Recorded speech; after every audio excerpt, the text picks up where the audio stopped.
The divorce papers landed on the marble table like a verdict. Gideon Vale set them down with both hands, slowly, deliberately, the way a man places a trophy he's been waiting years to display. 9 o'clock in the morning. The penthouse dining room caught the winter light perfectly, flooding everything in pale gold. And Gideon stood on the far side of the table looking at his wife like she was furniture he'd finally decided to throw out. Vivian Calder looked at the papers. She didn't reach for them right away. She sat with her coffee cup in her left hand, steam curling up past her face, and she read the first page without picking it up. Her eyes moved slowly. Her hand was completely still. "There's a pen on the right side," Gideon said. "Or did you need me to explain which end to hold?" She set down her coffee cup without answering him. Picked up the pen, she signed. No hesitation, no tremble. No last look up at him to see if he would stop her. She turned to the second page, and then the third, and she signed every line he had marked with a small yellow tab, and when she was finished, she closed the folder and set the pen on top of it and folded her hands in her lap. Gideon stared at her. He had expected something. Tears, maybe. A sharp word. 3 years of marriage, and he had learned to read the small twitches that crossed her face when she was holding something back, the slight tension around her jaw, the way her left thumb pressed into her palm, and he saw none of that now. Her face was the quietest he had ever seen it. "You're leaving with nothing," he said. "I want you to understand that clearly. No settlement. No access to accounts. The prenuptial agreement holds up in every court in this state, and my attorneys have already confirmed it." "I know," Vivienne said. "You built nothing here that belonged to you." "I know that too." He watched her. "Then why aren't you angry?" She looked at him for the first time since sitting down. Her eyes were very steady, not cold, exactly, but clear in a way that made the hair on the back of his neck stand up for a reason he couldn't name. "Gideon," she said, "I've been angry for a long time. I just stopped letting you see it." He opened his mouth to answer her. Then the windows began to shake. It started low, a vibration beneath the sound register, kind that moved through the floor and up through the furniture legs before it became anything you could actually hear. Crystal in the cabinet behind Gideon trembled. The coffee in Vivienne's cup rippled in small concentric circles, one after another. Then the sound hit. A private aircraft, descending from the east, dropping altitude faster than commercial traffic regulations permitted. The engine pitch was wrong for a charter, too heavy, too deliberate. The sound of a machine piloted by someone who owned the airspace and had never once been told to adjust his approach. Gideon moved to the window. On the private runway below his runway on his estate passed 3 gates and 2 security checkpoints. A black jet touched down without announcing itself. It rolled to a stop with a precision that felt choreographed. The door opened before the engines fully cut. And then men began to emerge, one by one, in tailored black suits, forming 2 parallel lines on either side of a path that led directly toward the mansion. Gideon counted them without meaning to. 12, 14, 15. The last man out of the vehicle that pulled alongside the jet was not in a suit. He wore a dark coat over a dark shirt, no tie, and he walked the length of the runway with his hands at his sides, and his eyes already fixed on the upper floor of the building where Gideon stood. He moved the way men move when they have never once, in their lives, needed to hurry, because the law has always been willing to wait for them. Gideon's head of security, a man named Draper, who had worked for the Vale family for 11 years, appeared in the doorway of the dining room. "Sir," Draper said. His voice was wrong, flattened. "You need to come away from the window. Who is that?" Gideon asked. Draper didn't answer immediately. "Draper." Gideon turned. "I asked you a question." "That's Matteo Vescari," Draper said. The name landed in the room differently than names usually do. Gideon felt it in his chest before his brain finished processing it. Matteo Vescari. The name that appeared in federal indictments that never resulted in charges. The name attached to 3 separate investigative committee inquiries that were quietly dropped. The name was whispered in certain financial circles, the way people whisper about a storm that's already passed them with relief. Not warning, because warning comes too late. "He can't be here," Gideon said. "He is here, sir. Get security to the front entrance. All of them now." Draper didn't move, and that was when Gideon's stomach dropped completely. "Draper, I'm sorry, Mr. Vale." Draper's voice was still flat, but there was something underneath it, not shame exactly. Something more like exhaustion. There are things I can do for you. This isn't one of them. Gideon turned back to the window. Below, the lines of men in black suits had reached the front steps of the mansion. His own security staff had stepped back from the entrance, weapons lowered, faces carefully blank, not afraid, paid. Matteo Vescari walked between the two lines and entered Gideon Vale's home. Vivienne Calder had not moved from her chair. She was still sitting with her hands folded in her lap, and when Gideon turned to look at her, she met his eyes calmly. "What is this?" he said. His voice had changed. Something had gone out of it. "I don't know," Vivienne said. "Let's go find out." She stood, picked up the folder with the signed divorce papers, and walked toward the hall. Matteo Vescari was already inside the foyer when they reached it.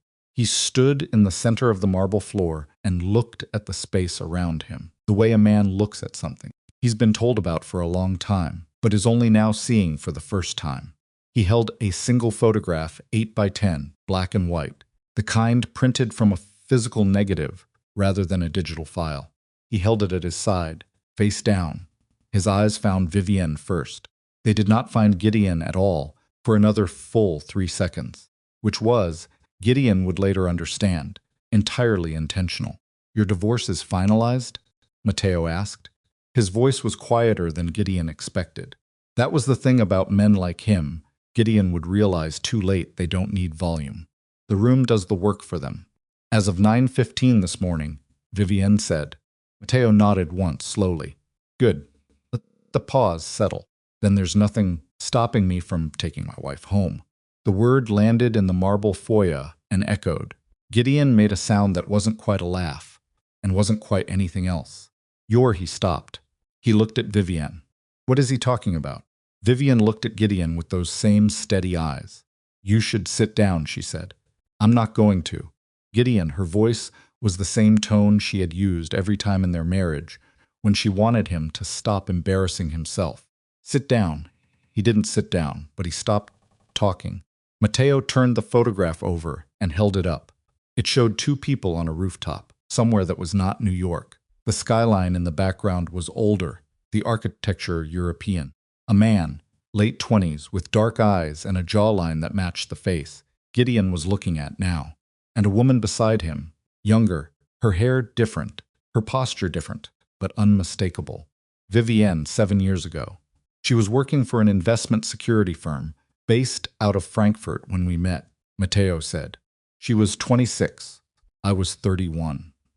We were introduced by a man named Costas who turned out to be selling information about my organization to a competitor. He lowered the photograph. Vivienne found the leak before my own people did. She brought me the evidence, knowing that doing so put her directly in the path of the people she was exposing. That's a nice story, Gideon said. He was working very hard to control his face. Not a story, Matteo said. Then why did she? Gideon gestured at Vivienne with something between confusion and fury. Why were you here? Why did you marry me? Vivienne looked at him. There was no cruelty in her expression. There was something almost tired. The look of a person who has explained themselves to the wrong audience too many times and stopped expecting to be understood. Because I needed to be here, she said. That's not an answer. The only one you're getting right now. Gideon moved not toward Matteo. He wasn't that far gone, but toward the side of the room where the intercom panel was mounted. I'm calling my lawyers.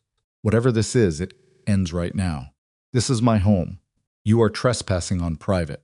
Your home, Matteo said mildly, is currently surrounded by 22 of my people, all of whom are carrying documentation that they have every legal right to be on this property as invited guests of your former wife, who, as of 9:15 this morning, owns the non-exclusive right to use of this estate's grounds for 30 days, under the terms of your own prenuptial agreement. Paragraph 17, subsection C, Gideon froze. Vivienne had negotiated that clause herself 3 years ago. She had brought it to his attorney as a minor concession on her part, giving up a larger settlement figure in exchange for a small transitional use provision that his lawyers had assessed as meaningless. His own team had congratulated themselves on getting the better end of it. You planned this, Gideon said. He was staring at Vivienne now, for the marriage, before any of it. I planned some of it, she said. The rest I improvised. Why? The word came out of him raw. Whatever composure he had built for this morning, the calculated cruelty of the divorce papers, and the cold dismissal, all of it had fractured. And underneath it was something that surprised Gideon himself. Not anger. Something closer to genuine bewilderment. He had believed, in whatever corner of himself still believed things, that Vivienne had married him because she wanted what he represented. Purity. Status. Proximity to power. He had thought she was like every other person who had ever attached themselves to the Veil name. Why any of it? You had everything here. You had. I had nothing, Vivienne said. You made sure of that. The room went quiet. Matteo watched Gideon the way a person watches something they've already categorized and filed. Not with contempt. With the specific boredom of someone who has seen the same face wearing many different names. She's not going to explain herself to you, Matteo said. Not unkindly. Not today. Gideon turned on him. The bewilderment had curdled now, the way it always did, back into something that felt more manageable. Anger. You have no standing here. This isn't your country. This isn't your city. And Vivienne Calder has never been. She was my wife before she was yours, Matteo said. Gideon went completely still. Vivienne didn't look away. She held his gaze and let the silence confirm it without saying a word. We were married privately, Matteo said, in Lisbon, 6 years ago. The marriage was not dissolved through any legal proceeding. It was concealed, because at the time, revealing it would have given specific people a way to reach her that I was not willing to allow. He paused. Paperwork has existed in 3 secure locations for 6 years. We can discuss the legal dimensions at whatever length you prefer. You're not. Gideon stopped, restarted. This is fraud. She married me while still legally. The marriage in Lisbon was performed under Portuguese civil code and registered under a name Vivienne was legally using at the time, Matteo said. The legal situation is genuinely complicated. My attorneys find it interesting. Yours will too. Gideon looked at Vivienne. He had been looking at her for 3 years across dinner tables, across boardroom doorways, across the width of a bed, and he realized, standing in his own foyer with a stranger's people stationed outside his walls, that he had never once looked at her clearly. He had seen what he expected to see. He had filed her away under the category of beautiful, controllable, useful, and stopped looking further. Who are you? He said.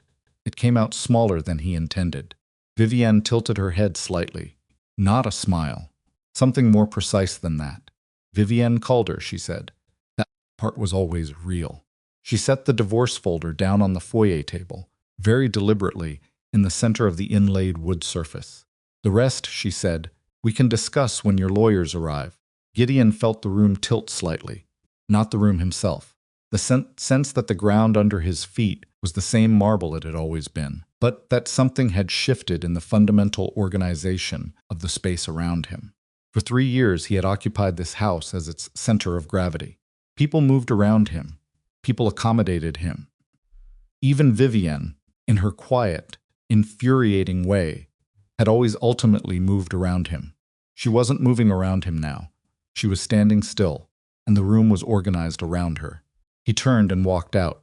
Not a strategic exit, not a calculated retreat, just the reflexive movement of a man who needed a wall between himself and something he didn't know how to process. He went to his study and closed the door and stood in the middle of it for a long moment, breathing. His phone showed 17 missed calls. His personal attorney, his CFO, 2 board members, his father's assistant. His father's assistant had called 4 times. He called back. Mr. Vale, the assistant said, not Gideon. Never Gideon. His father's people were trained to the specificity of address. Your father would like you to come to the Greenwich house. Immediately. I have a situation here. Mr. Roland Vale is aware of your situation, the assistant said. That is why he wants you to come immediately. Gideon looked at his closed study door. Tell him I'll be there by noon, he said. He hung up. In the foyer, Vivienne stood beside Matteo Vescari, and the 2 of them spoke in voices too low to carry through the marble corridors, to where Gideon pressed his back against his study wall. They were not speaking about him.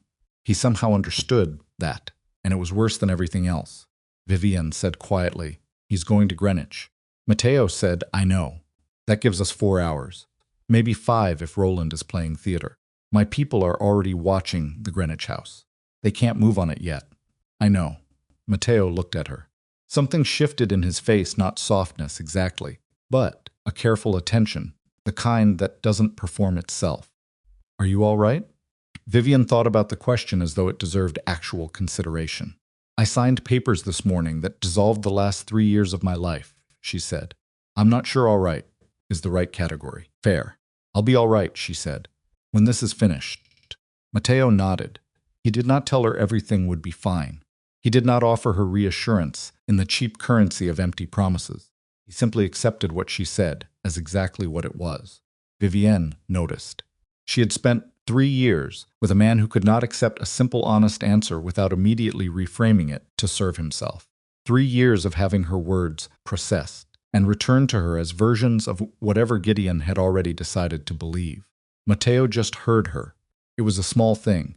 It hit her somewhere behind her sternum anyway. The security footage from the last 18 months, she said, pulling herself back. You have what I sent? Everything. The third-party ledger copies? Authenticated and held with 2 separate attorneys in 2 jurisdictions. And the account records from the Cayman entities?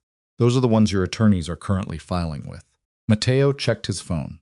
As of 11 minutes ago, Vivienne exhaled. Not relief, something more like the sound a load-bearing wall makes when you remove the weight from it. Not collapse. Release. He's going to call his father, she said. Yes. Roland is going to tell him to run. He'll try. And when Gideon tries to move the money, the accounts will be frozen before he gets to a computer. Matteo looked at her. Vivienne, we've been building this for 2 years. The architecture holds. I know the architecture holds, she said. I built half of it. Then trust the second half. She looked at him for a moment. You know I don't trust easily. I know, Matteo said. I'm asking you to trust the work, not me. She almost smiled at that. It was a careful, contained almost smile, the kind that takes years of controlled living to produce where the warmth is genuine, but the expression of it has learned to stay small. Matteo saw it. He didn't make a production of it. What happens now? She asked. Now, Matteo said, we let Gideon Vale drive to Greenwich and have a conversation with his father. And while he's doing that, we finish what you started. He turned toward the front doors. Outside, his people held their positions in the cold morning light, 16 men in black suits, who had stepped off a private jet and rearranged the architecture of power in a Connecticut estate without raising a single voice. They stood at ease now, not at attention, waiting. Vivienne looked at the foyer table, at the closed folder with the signed divorce papers sitting on the inlaid wood. 3 years of her life in a folder. She picked it up. She held it for a moment. Then she handed it to the assistant who materialized at her elbow, a young woman named Donna, who had been working for Matteo for 4 years, and who Vivienne had never met in person until 40 minutes ago when the jet landed. File those, Vivienne said. Yes, ma'am. Dana disappeared. Vivienne looked at the front doors. Matteo, she said. Turned. Gideon isn't the one we need to worry about, she said. Matteo's expression didn't change, but something behind it sharpened. I know, he said. Roland Vale has been doing this for 30 years, Vivienne said. He's survived 4 federal investigations and 2 internal audits. He's not going to sit still when his son calls him from a car. No, Matteo agreed. He's not. He's going to move first. He's going to try to bury this before anyone can get to it. Let him try. I'm serious, so am I. Matteo looked at her steadily. Roland Vale has been operating in the dark for 30 years because no one has ever been willing to stand in the light long enough to make him visible. That's about to change. Vivienne looked at him. There was a long pause in which the winter light moved across the marble floor of the foyer, and the sounds of the estate, the distant idling of engines, the murmur of voices outside, settled into something almost quiet. All right, she said. Not agreement with a plan. Agreement with the fight itself. She walked toward the front doors. Matteo fell into step beside her, not behind her, not ahead. Beside, at the same pace. And Vivienne Calder, who had signed away a name that never belonged to her anyway, stepped out into the cold Connecticut morning and began the last part of something she had started, before Gideon Vale ever looked at her and decided she was nothing worth watching. She had always known she would be here, at this exact threshold, on a morning exactly like this one. She had just needed Gideon to believe, right up until the moment it was too late that she wasn't. Gideon Vale drove himself to Greenwich. That was the first sign that something had broken in him. Not the rage, not the humiliation, but the specific detail that he sent his driver away and got behind the wheel of his own car for the first time in 4 years. His hands on the steering wheel felt wrong. Too immediate. Too much friction between himself and the road. He was used to watching the world pass from the back seat, insulated, at remove. Now the highway came at him directly, and he had to keep blinking to stay focused on it. He called his attorney from the car. Harriet Bowles, 47 years in corporate and family law, who had drawn up the prenuptial agreement herself and had called it ironclad in 3 separate memos. "Harriet," he said when she picked up. "Paragraph 17, subsection C of the Calder prenuptial. Transitional use clause." Silence on her end. "Then what about it? Does it permit her to invite guests onto the estate grounds?" A longer silence. "Harriet, it permits the non-exclusive use of the grounds for 30 days, for the purpose of..." She stopped. He heard the sound of papers moving. Real papers, not a screen. Harriet kept physical copies of everything, for the purpose of facilitating the personal transition of the departing spouse, including the receipt of personal property and the accommodation of individuals directly assisting in that transition. Define individuals directly assisting Gideon. Her voice had changed. "What has happened? Answer the question." "The clause does not limit the number of assisting individuals," she said slowly, "and it does not define a qualifying relationship. It was drafted as a courtesy provision. It was not we did not anticipate. She negotiated it herself," Gideon said. "Yes, 3 years ago. Before we were married. Yes." He let that sit in the car with him for a moment. "She knew," he said. Not to Harriet, to himself. "Gideon, I need you to tell me exactly what is happening at the estate right now, because I am looking at this language, and I am. There are 22 men on my property," he said, "sent by Matteo Vescari.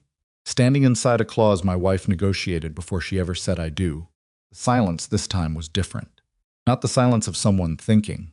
The silence of someone who has just understood the full scope of what they missed. "Get to your father," Harriet said.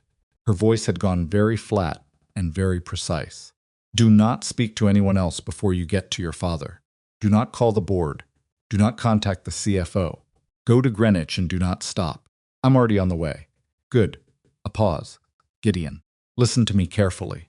If Vescari has legal standing on those grounds, then this is not a criminal matter, not today. This is something else. Something that was built very slowly and very carefully, and the fact that none of us saw it means she's better than we thought," Gideon said. "Yes," Harriet said. "That's exactly what it means." He hung up. The highway moved under him. He drove 11 miles above the speed limit without noticing. Father's estate in Greenwich was older than Gideon's penthouse by 40 years, and more honest about what it was. No architectural pretension, no glass and steel modernism, trying to communicate sophistication.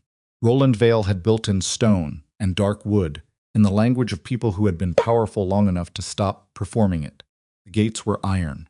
The grounds were not manicured, they were maintained, which was a different thing entirely. Roland Vale was waiting in the study when Gideon arrived. He was 71 years old, and still physically large, not soft, not diminished. The kind of man whose body had decided in middle age to simply consolidate rather than decline. Stood at the window with his back to the door when Gideon entered, and he did not turn around immediately. "Close the door," Roland said. Gideon closed it. "Sit down." "I'd rather sit down, Gideon." He sat. Roland turned from the window. His face was the face Gideon had been looking at his entire life, heavy-browed, expressionless in the way that takes decades to cultivate, the expression of a man who learned somewhere in his 40s that showing nothing was the most powerful thing you could show. But there was something in it today that Gideon had not seen before. Not fear, something adjacent to it. The specific tension of a man who has been watching a fire from a safe distance for a long time, and has just realized the wind has changed. "Tell me what happened," Roland said.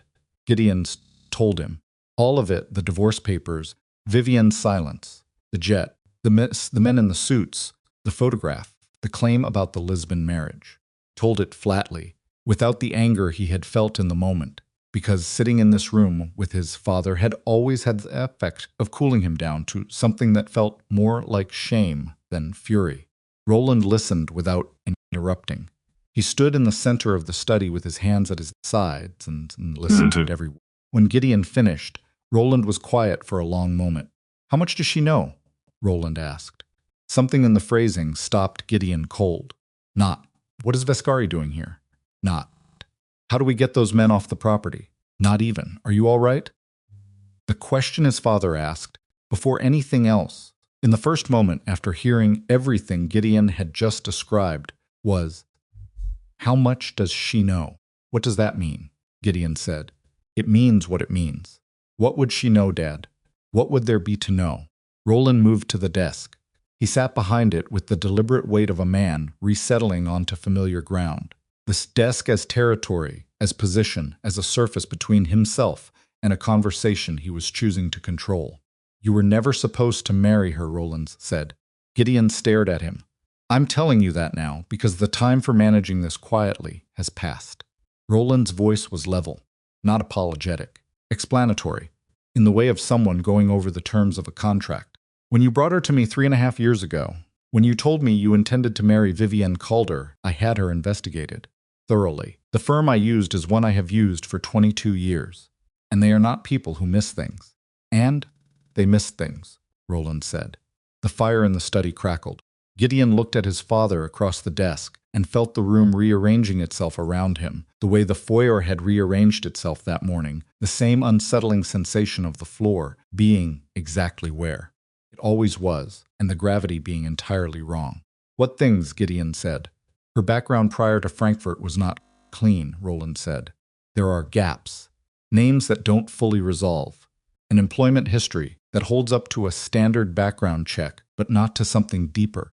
My people found the gaps. What they could not find was what filled them." He paused. "I made a decision not to tell you. You made a." Gideon stopped. Restarted. "You knew something was wrong with her background, and you didn't tell me."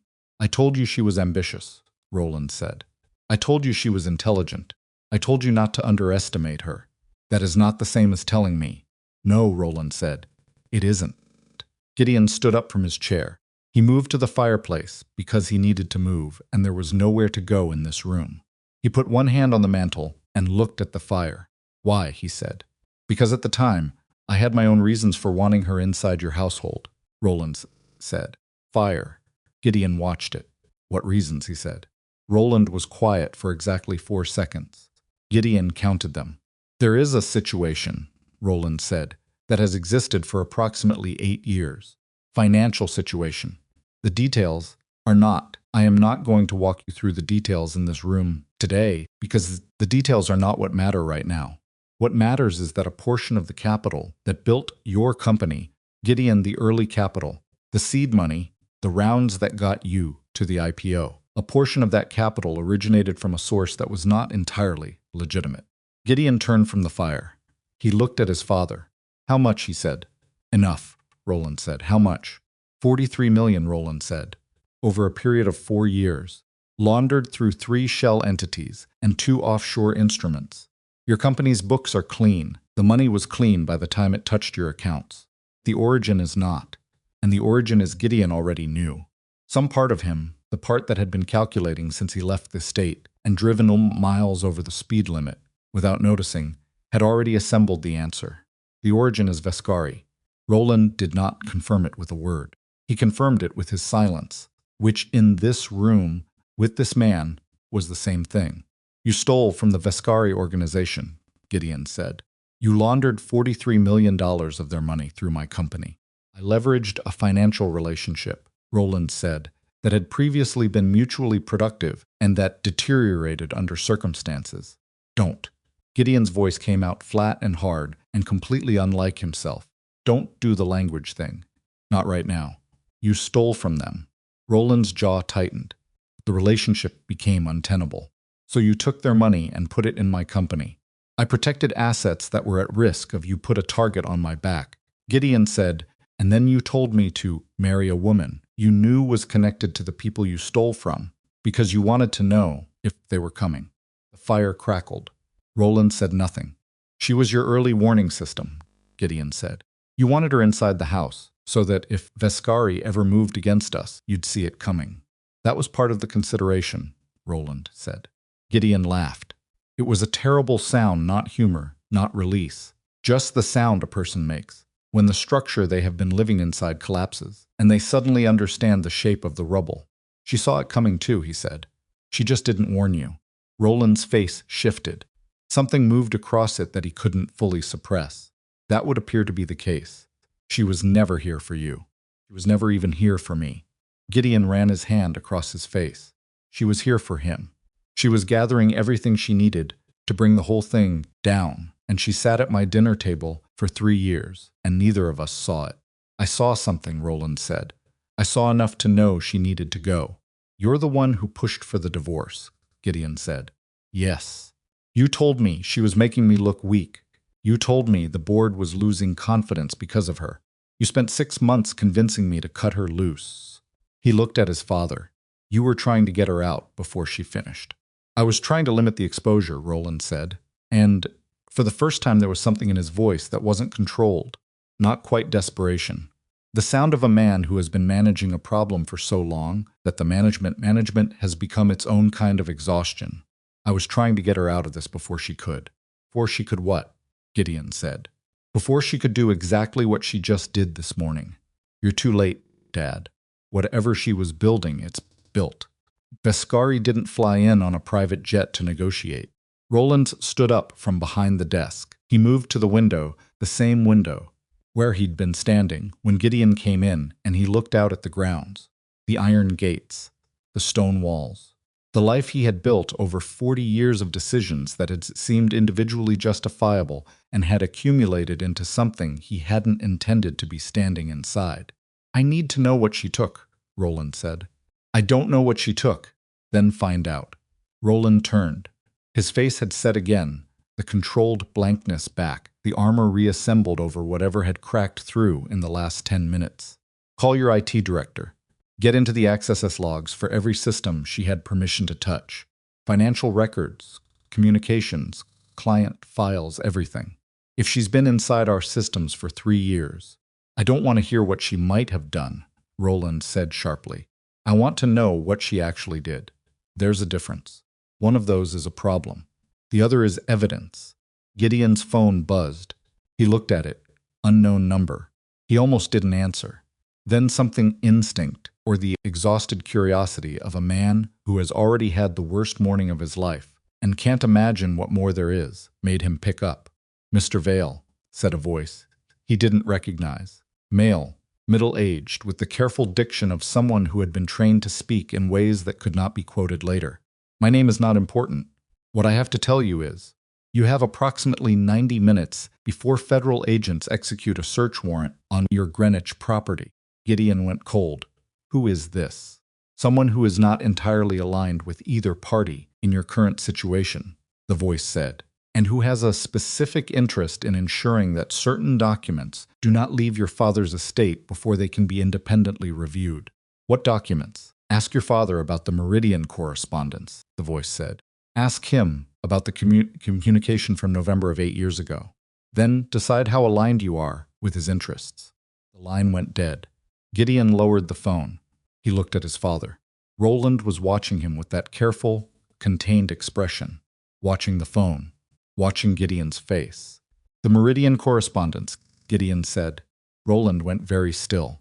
November 8 years ago, Gideon said.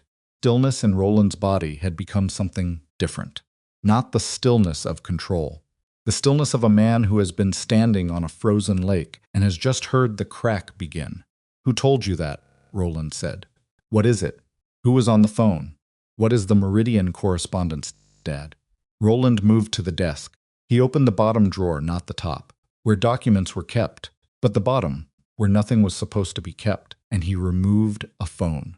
Not his regular phone. A second device, older, the kind with a physical keyboard. He looked at it for a moment. There are things, Roland said slowly, that I did in the process of protecting this family that went beyond what I have told you. Gideon waited. The capital situation with Vescari, Roland said. The reason the relationship became untenable. It was not simply a financial deterioration. He set the phone on the desk and looked at it rather than at Gideon. Vascari had a brother, older, named Dario. Dario was the one who established the original financial relationship. He was also the one who began 8 years ago to raise questions about where the money was going. The study had gone very quiet. "Dad," Gideon said. "Dario Vascari died in an automobile accident," Roland said, "outside of Naples, 8 years ago." Gideon looked at his father. "It was not an accident," Roland said. The fire in the grate had burned down to a low, steady pulse of orange and red. The room smelled of old wood and cold stone, and the specific closeness of a space where too many important things had been said over too many years. Gideon stood in the center of it and looked at his father, the man who had taught him to shake hands firmly and look people in the eye and never show weakness, and he felt something inside himself go very, very quiet. "You had him killed," Gideon said. Roland said nothing. "You had Matteo Vascari's brother killed," Gideon said, "because he was asking where the money went. And then you told me to marry the woman who was already working her way toward the truth." "I didn't know at the time what she was," Roland said. "You knew enough to watch her." "I knew enough to worry," Roland said. "There's a difference." "There's not," Gideon said. "Not anymore." His phone buzzed again. This time it was a number he recognized. "His CFO," he answered. "Gideon." Marcus Webb, 53 years old, 20 years with the Vail companies, a man who had never once called Gideon's personal line in a panic. His voice was a panic. The accounts, the trading accounts, and the 2 primary operating accounts, they've been frozen. All of them. The notification came in the last 4 minutes, and I'm looking at a federal instrument. A federal instrument, Gideon. "Which accounts?" Gideon said. "All of them. Every account linked to the Vail Capital holding structure. Personal accounts too. I'm seeing the notification cascade. And this is everything, Gideon. Every liquid asset in the structure." Gideon looked at his father.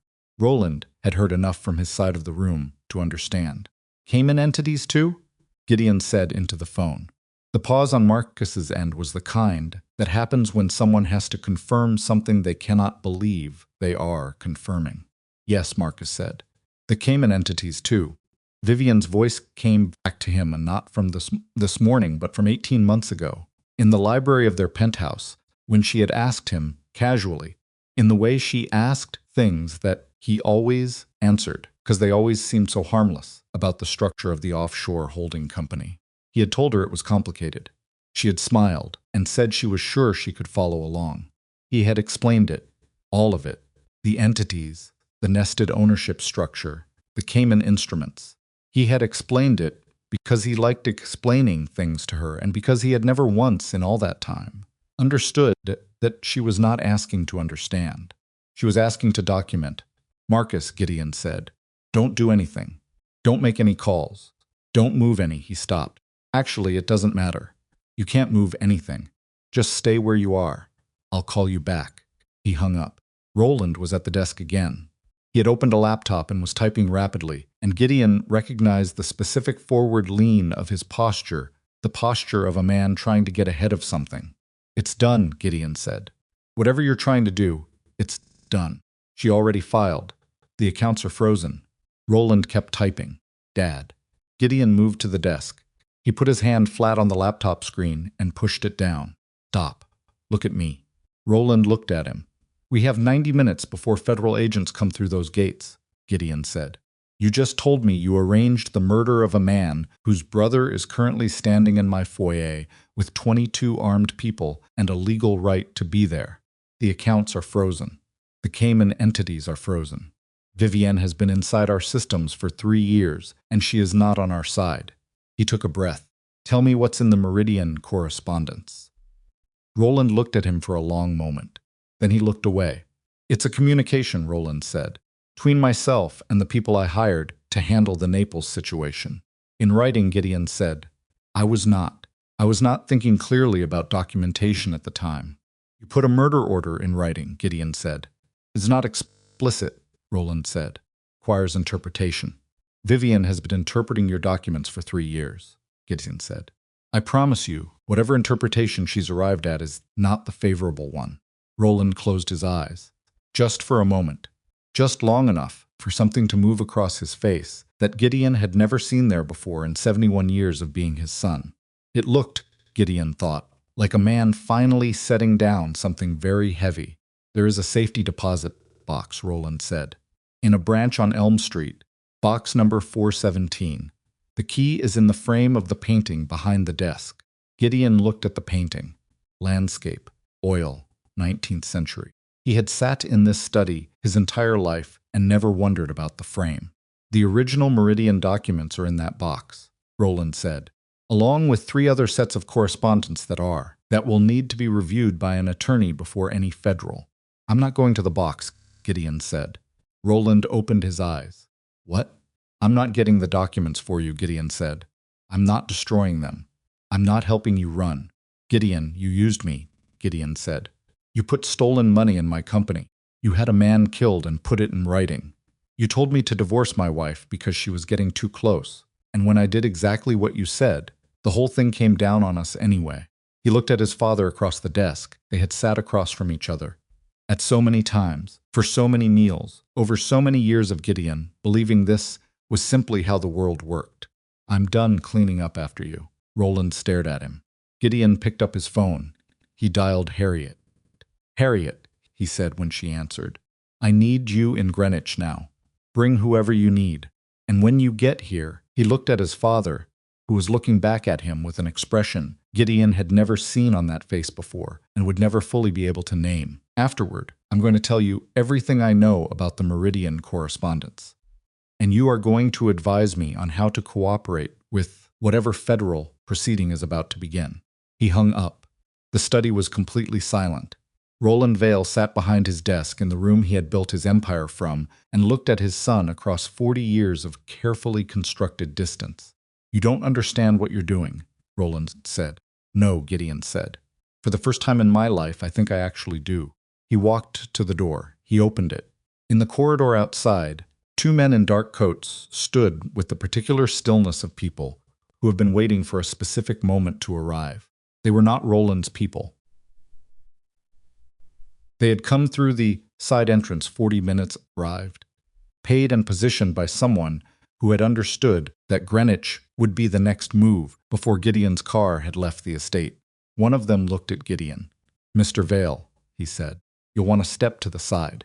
Gideon stepped to the side. They walked past him into the study, and Gideon stood in the corridor of his father's house, with his back against the wall and his phone in his hand, and the full weight of 3 years collapsing into a single, irreversible point, the moment after which nothing could be taken back, nothing could be reframed, and no amount of money or legal architecture or careful silence could reconstruct the shape of what had existed before this morning. Roland Vale's voice came from inside the study, sharp and suddenly stripped of its careful control. "Who sent you? Who the hell sent you?" Neither man answered him, and Gideon, for the first time since 9 o'clock that morning, felt something other than the vertigo of a man watching his world come apart. He felt the specific, terrible clarity of a man who has finally stopped pretending. 2 men walked out of Roland Vale's study 11 minutes later. They carried nothing. That was the first thing Vivienne noticed when Dana relayed the report from the Greenwich surveillance team that the men Matteo had positioned inside the estate had exited with empty hands, which meant either Roland had nothing left worth taking, or he had moved it before they arrived. Vivienne was standing in the kitchen of the Pent estate when she got the call.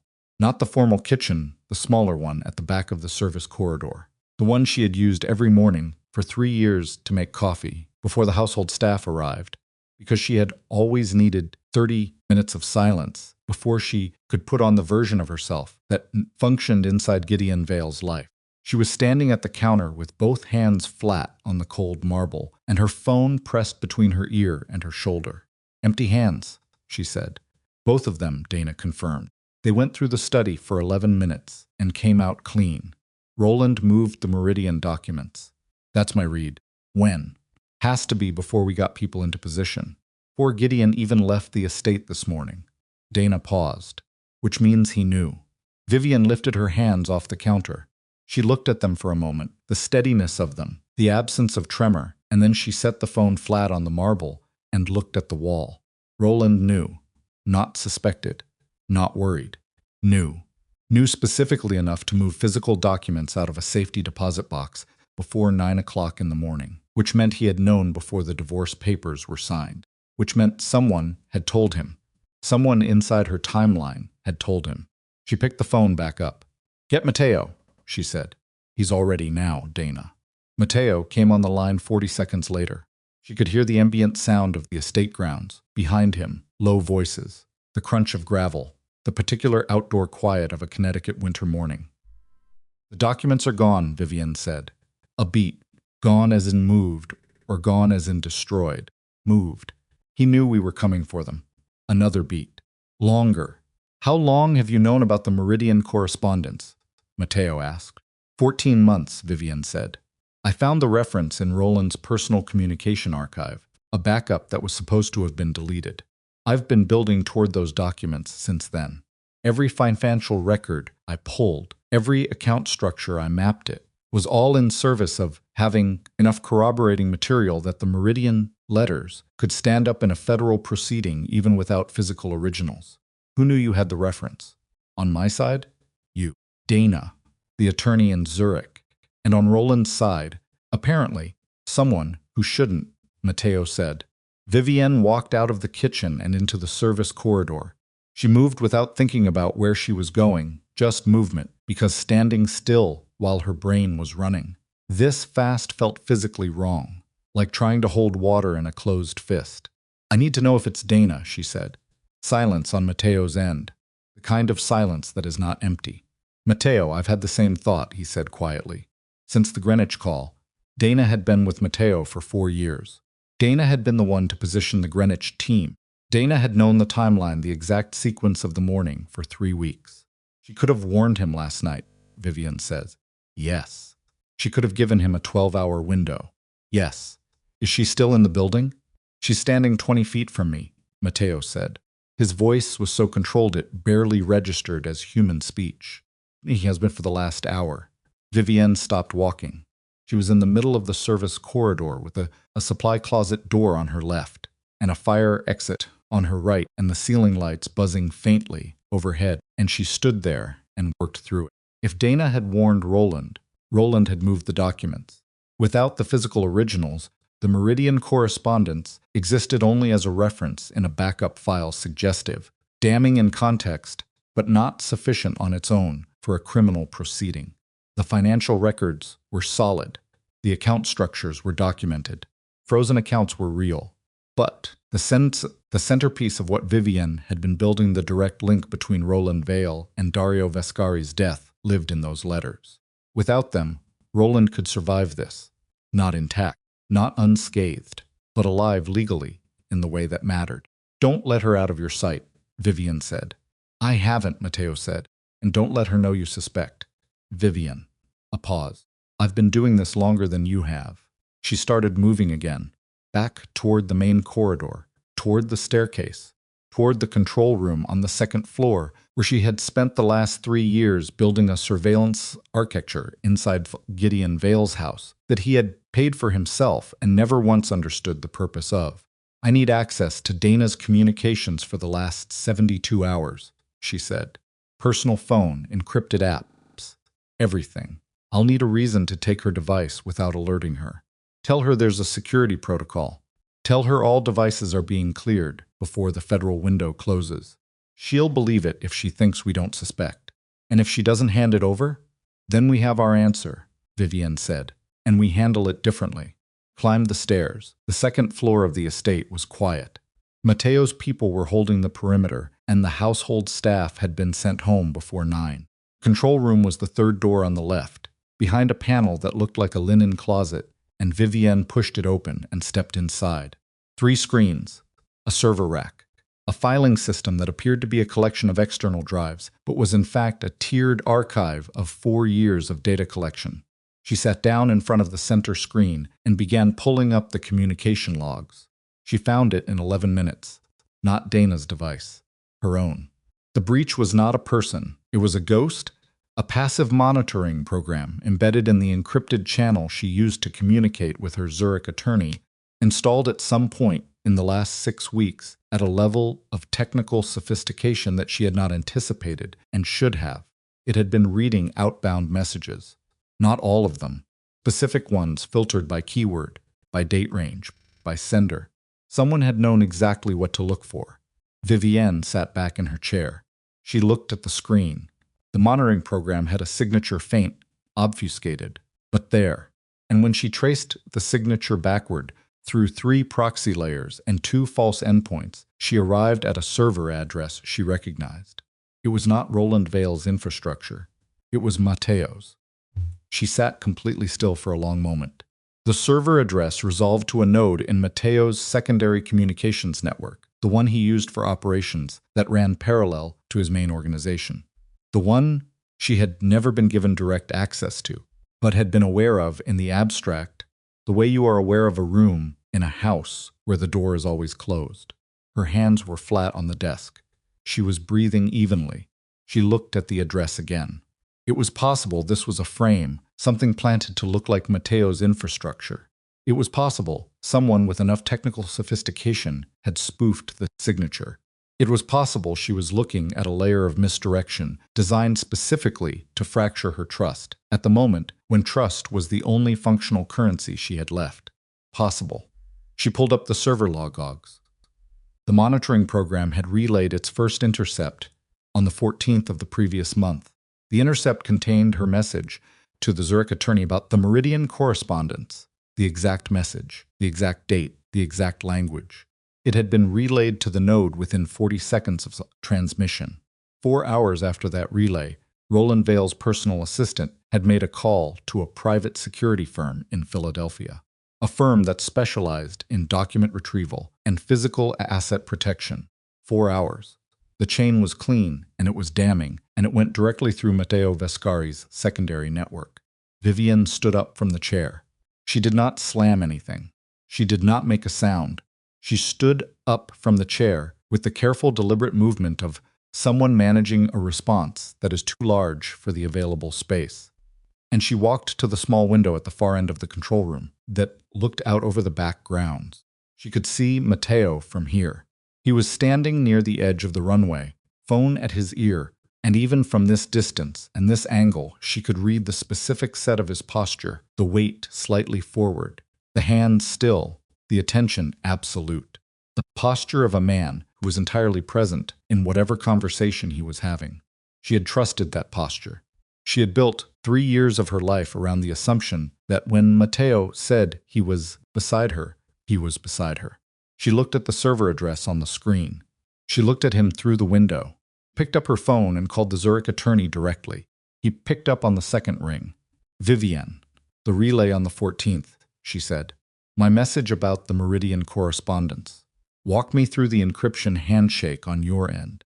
A pause. That's a technical question, for I need you to walk me through it right now. She heard him moving, typing. The outbound encryption was standard. The key exchange was. He stopped. Typing sounds. More of them. There's an anomaly in the handshake log. Key exchange completed normally, but there's a secondary acknowledgement that shouldn't be there. That's not our protocol. It's a tap, Vivienne said. On your end or mine, she said. The tap is on my end. How long has it been active? 6 weeks, based on the first relay timestamp. Vivienne. His voice had changed. Do you know whose signature is on the monitoring program? Yes, she said. She hung up. She stood at the window for another 10 seconds. Then she walked out of the control room, back down the stairs, and out through the main entrance onto the front steps of the estate. The cold hit her immediately, the specific hard cold of a Connecticut winter afternoon, the kind that gets into your collar and the joints of your fingers before you've taken 3 steps. She stood on the top step and looked across the grounds to where Matteo was still standing near the runway. He ended his call. He turned and saw her.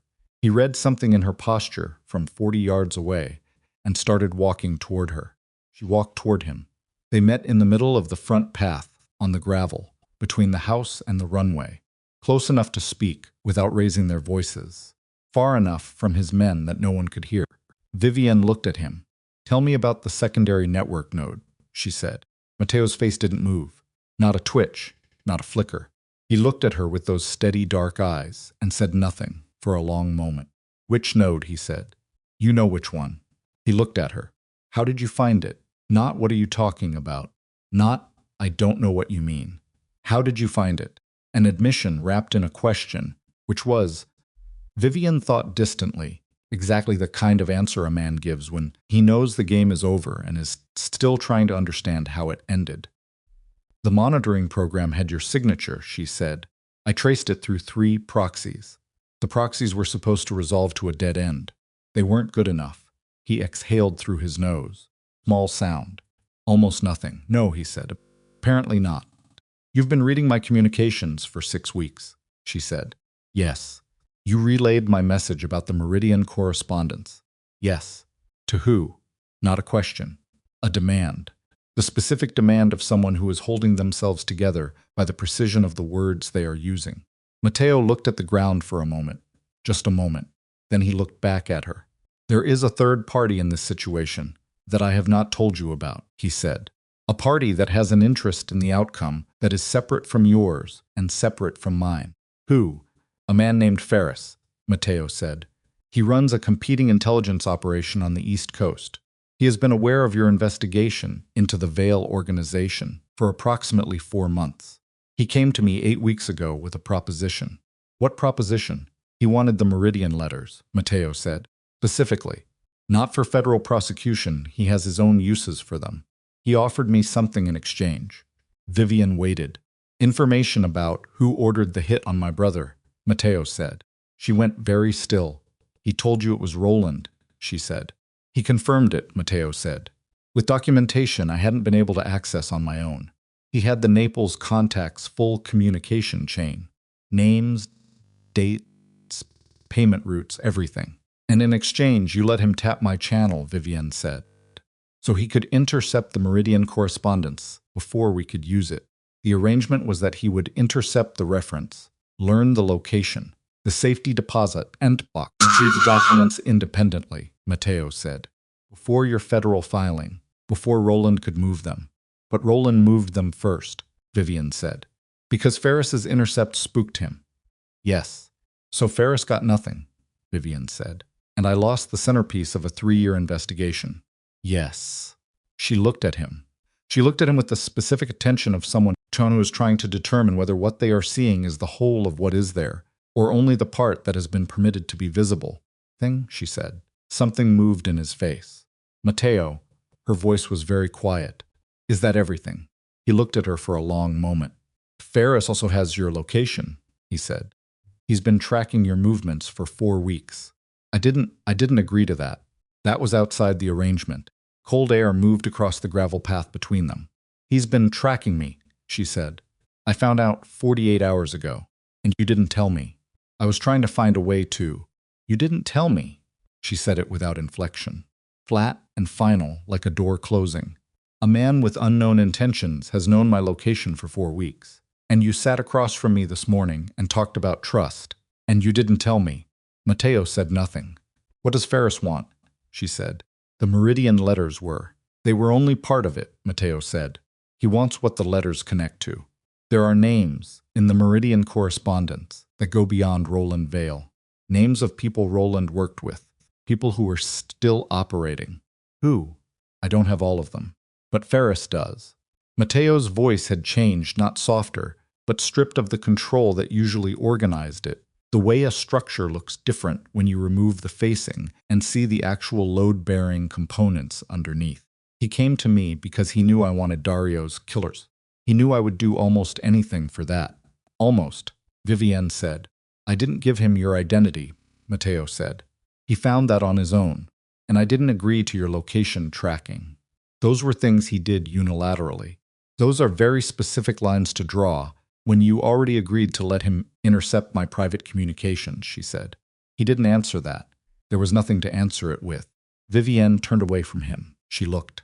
At the front of the estate, the stone facade, the ironwork, the windows that had framed 3 years of a life, she had constructed entirely in the service of a single objective. She looked at it the way you look at something you are about to leave permanently. Where is Ferris now? She said. I don't know exactly. Best estimate, New York. He has a base of operations in Lower Manhattan. He moves. Does he have people here? Watching the estate? A pause. Possibly, she turned back. You need to be more specific than possibly. I had my people sweep the perimeter an hour ago, Mateo said. Nothing on the grounds. But there's a service vehicle that's been parked on the access road since this morning that doesn't belong to any of the utility companies. Could be surveillance. Could be something else. Has it moved? No. Then it's not surveillance, Vivienne said. Surveillance vehicles rotate. That one's holding position. The realization landed on both of them at the same moment. It's a trigger point, Vivienne said. It's waiting for something to happen before it moves. Mateo turned and raised 2 fingers to the nearest of his men, a specific gesture that sent the man moving immediately toward the access road without a word being exchanged. If Ferris has people positioned on that road, Vivienne said, then he already knows the federal window is active. He knows the accounts are frozen. He knows Roland's documents are in the wind. And he knows that without the Meridian originals, we don't have a clean prosecution path. Yes. So he's going to make a move, she said. Tonight, before Roland can relocate whatever he pulled from the safety deposit box. That's my assessment too, Mateo said, which means we are standing in the middle of a situation that now has 3 active parties, one of whom we did not plan for, and one of whom she looked directly at him was operating in the arrangement without my knowledge. Mateo held her gaze. He did not look away. He had the decency, at least, to absorb what he had done without deflecting it. What do you need from me right now? He said. She almost laughed. Not from humor. From the specific exhaustion of a person who has built something very carefully over a very long time and is watching it crack in a direction they did not anticipate and still has to figure out how to hold it together. I need to find the Meridian originals before Ferris does, she said. And I need to do it without your secondary network, because I no longer trust what moves through it. Vivienne, I'm not finished. She stepped closer to him, not in anger, in the specific proximity of someone making certain they are absolutely understood. I also need to know whether Ferris gave you accurate information about Dario, whether what he showed you is real, or whether he used your brother's death as a lever to get what he wanted from you. Mateo's jaw tightened, just slightly. Because if he fabricated the documentation, she said, then you gave away my investigation for nothing. And if it's real, then the names and the Meridian letters are the same names. Ferris already has, which means he's been holding a completed picture for weeks while you and I were still assembling pieces. She watched that land. She watched it move through him, the specific, slow impact of understanding that the grief that had been weaponized against you was real grief, and that the person who used it knew exactly how real it was when they chose it. His phone buzzed. He looked at it. His face went very still. What? She said. He showed her the screen. A message from the man he had sent toward the service vehicle on the access road. 4 words and a photograph. 4 words. Vehicle empty. Driver gone. The photograph showed the interior of the service vehicle, empty front seat, doors closed, engine off, no sign of the driver. Wherever the driver had gone, he had gone on foot, into the estate grounds. Vivienne looked at the photograph. She looked at the house. She had spent 3 years learning every room, every corridor, every access point of this building. She had mapped it the way you map a space. You understand to be a weapon, understanding that its layout could be used against you as easily as it could be used by you. She knew which rooms had blind spots. She knew which corridors didn't have cameras. She knew which entrance a person could use if they wanted to be inside the building without appearing on any of the feeds she controlled from the 2nd floor control room. The back service entrance, the one she had used herself this morning to get coffee in the small kitchen before anyone else was awake, started moving. Vivienne, Mateo said. The service entrance, she said without slowing. Get your people to the service entrance now. She was already running. Behind her, she heard Mateo relaying the order, his voice sharp and immediate. The controlled urgency of someone who has spent years learning to move fast without creating panic. She heard boots on gravel. She heard the particular sound of men who are trained for this shifting from holding position to active movement. She hit the side door of the estate at a run and pushed through it into the service corridor. The same corridor he had stood in 40 minutes ago, outside the supply closet, working through the question of who had warned Roland. The supply closet door was open. It had been closed when she passed it. She slowed. She pressed herself against the wall beside the closet doorway and looked inside. Shelving units, cleaning supplies, a mop and bucket in the corner, and on the floor, pushed partially behind the bucket, a black bag, small, tactical, the kind with multiple exterior pockets, unzipped, with the top flap pulled back. She looked inside without touching it. Inside the bag was a copy of the Meridian correspondence, not the originals. Photocopies clean, high resolution, printed within the last 24 hours based on the paper quality. Every page of a communication chain she had been trying to reach for 14 months. Sitting in a bag on the floor of a supply closet in Gideon Vale's estate, placed there for her to find. Vivian crouched in the corridor and looked at the bag and understood that she was no longer reading the situation she had built. She was reading someone else's. Ferris had the originals. Ferris had always had the originals. He had not come to Matteo to intercept them. He had come to Matteo to confirm that Vivienne had found the reference, to confirm that she was close enough to the truth to be useful. And now he had sent someone into this building, not to take anything, but to deliver something. Copies were a message, and the message was, "I have what you need.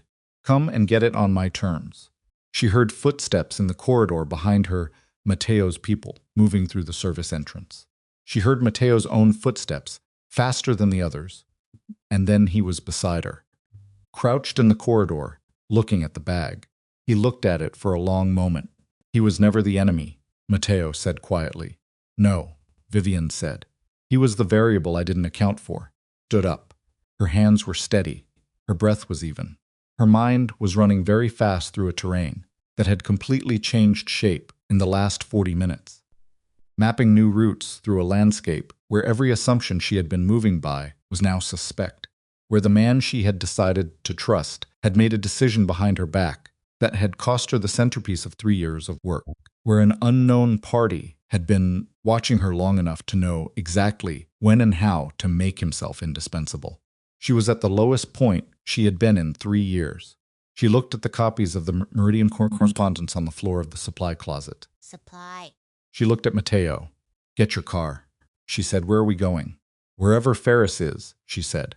"Because those copies are worth nothing without the originals, and he knows it, and he left them here specifically, so I would understand that I have no move left except the one he's already prepared for."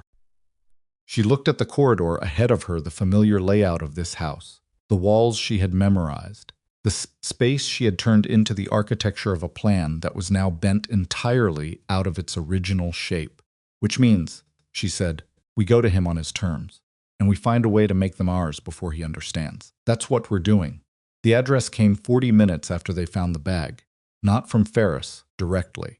From a burner phone left in the glove compartment of the service vehicle on the access road, placed there before the driver disappeared, before the bag appeared in the supply closet, before any of it, which meant Ferris had sequenced the entire delivery with a precision that made Vivian's chest tighten in a way she didn't like. You only choreograph that carefully when you have been watching long enough to know exactly how your target thinks. The address was a warehouse facility in the Hunts Point section of the Bronx. Industrial, waterfront adjacent, the kind of building that had changed hands 4 times in 8 years and appeared in no database under any name connected to Ferris or anyone Matteo's people could immediately identify. Matteo's driver pushed the SUV south on I-95, while Vivienne sat in the back seat with the photocopied Meridian documents on her lap and her phone face down on the seat beside her. She had not looked at the phone in 30 minutes. She was reading. The Meridian correspondence was worse than she had anticipated. Not in volume, she had expected volume. Worse in specificity. Roland Vale had documented the arrangement with the Naples contact in language that was careful but not careful enough. The euphemisms were consistent but thin, kind of thin that a competent federal prosecutor would push through in a single cross-examination. More than that, the correspondence contained 3 names she had not expected, not peripheral names, central ones. A sitting federal judge in the Second Circuit, a deputy director in a financial regulatory agency, and a name that appeared only once, in a postscript to the November communication, written in a shorthand that took her 4 readings to decode. The name, once decoded, was a man currently serving on the Senate Judiciary Committee. Vivian set the papers down on her lap and looked at the highway moving past the window. This was why Ferris wanted the originals. Not for Roland Vale, not even for Mateo's brother. For the 3 names: the judge, the deputy director, the senator. People who were still active. People whose exposure would create a leverage cascade that someone like Ferris could monetize for years. He wasn't building a prosecution. He was building a library.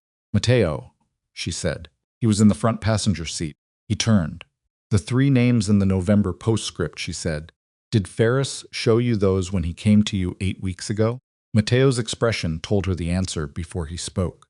"He showed me the correspondence through the month of October. He said the November communication was damaged, partially illegible." "It's not damaged," Vivian said. "It's complete. And the November postscript has 3 names that make everything else in the document look minor." Mateo turned further in his seat. "Who?" she told him. She watched his face process it. The judge first, a flicker of recognition. Someone he had encountered in the margins of his own legal history. The deputy director, less recognition, but immediate understanding of the implications. And then the senator, and his jaw, set in a way she had not seen before, a specific hardness that was different from his usual controlled stillness. "Ferris has been sitting on those names for how long?" Mateo said. "At least 4 weeks, Vivian said. "Possibly longer if he had access to the originals before he came to you." "He came to me to confirm you were close," Mateo said. It was not a question. He was reconstructing it in real time, and she could see the specific quality of anger that comes from understanding precisely how you were used. He needed to know you had found the reference. He needed to know to know the investigation was far enough along that the financial corroboration existed, so that when he finally moved on those 3 names, there would be enough surrounding documentation to make the leverage airtight. "He used both of us," Vivian said. "You for confirmation, me for the financial architecture." "And Roland's fear of exposure," Mateo said, "was the pressure that made the documents move. He needed Roland to pull the originals out of the safety deposit box," Vivian said. "Because a document sitting in a bank vault under someone else's name is legally complicated to access. But a document that Roland moved himself in a panic to a secondary location, that's just a retrieval problem." The SUV crossed into the Bronx. The highway gave way to surface streets wider, grittier, the industrial waterfront geography of a borough that had never bothered to pretend it was anything other than what it was. Vivian looked out the window at the buildings going past. Loading docks. Chain link. Sodium lights already coming on in the early dark of the winter afternoon. "He's going to offer us the originals," she said, "in exchange for something. What does he want from us that he doesn't already have?" "Matteo Vescari's name on a document," she said. "Some form of agreement, formal or informal, that you will not pursue him for what he took from your network. He's been operating in your territory for 8 weeks without authorization. He knows you know. He needs cover. He wants immunity from me," Mateo said flatly. "He wants to walk away from this intact," Vivian said, "with the 3 names, and with your implicit agreement that you won't come after him for the access." Mateo was quiet for a moment. "And you," he said. "What does he want from you?" "I don't know yet," she said, "but we're about to find out." The warehouse appeared at the end of a service road that ran along the water, a long, low building with a corrugated metal exterior and a loading dock on the riverside that would have made it extremely useful for the movement of things that didn't benefit from road-based transport. 2 vehicles were parked in front. Dark, late model, no plates visible from the road. Mateo's driver slowed without being told. "How many do you want to bring in?" the driver asked. 4, Mateo said. "Perimeter. Nothing visible from the building. He'll know we have people outside," Vivian said. "Yes," Mateo said. "I want him to know." They got out of the SUV. Cold off the water was sharper here, a wet, industrial cold that carried the smell of diesel in the river. Vivian's coat was not heavy enough for it. She felt it immediately in her hands and along the back of her neck, and she let the discomfort stay there because discomfort kept her precise. The side door of the warehouse opened before they reached it. A man stood in the doorway. Late 40s, medium height, the kind of build that read as unremarkable, until you noticed that every part of it was functional, no excess, no softness. The body of someone who had spent a long time in environments where excess got you killed. He had light eyes and a face that was difficult to read, not because it was blank, but because it was genuinely neutral. The face of someone who had trained the automatic responses out of themselves over many years. Vivienne Calder, he said. Not a greeting. A confirmation. Ferris, she said. He looked at Matteo. Something moved in his neutral face, not deference, but acknowledgement, the specific acknowledgement of someone recognizing a counterpart. Mr. Vascari, he said. Thank you for coming. I didn't come for you, Matteo said. No, Ferris said. I know. He stepped back from the doorway. Come in. The interior of the warehouse was lit by overhead work lights, harsh, directional, the kind that illuminate a specific area and leave the surrounding space in deep shadow. In the lit area, a folding table had been set up with 2 chairs on one side and one on the other. On the table was a metal document case locked. Ferris sat on the single chair side. Vivienne and Matteo sat across from him. For a moment, none of them spoke. The river sounds came through the walls, water against pilings, the distant sound of a barge horn somewhere upstream. The overhead lights buzzed. The originals are in the case, Ferris said. Open it, Vivienne said. When we've talked, open it first. I'm not negotiating for something I haven't confirmed exists. Ferris looked at her for a moment. Then he took a key from his jacket pocket, unlocked the case, and turned it to face them. Inside, a document envelope sealed.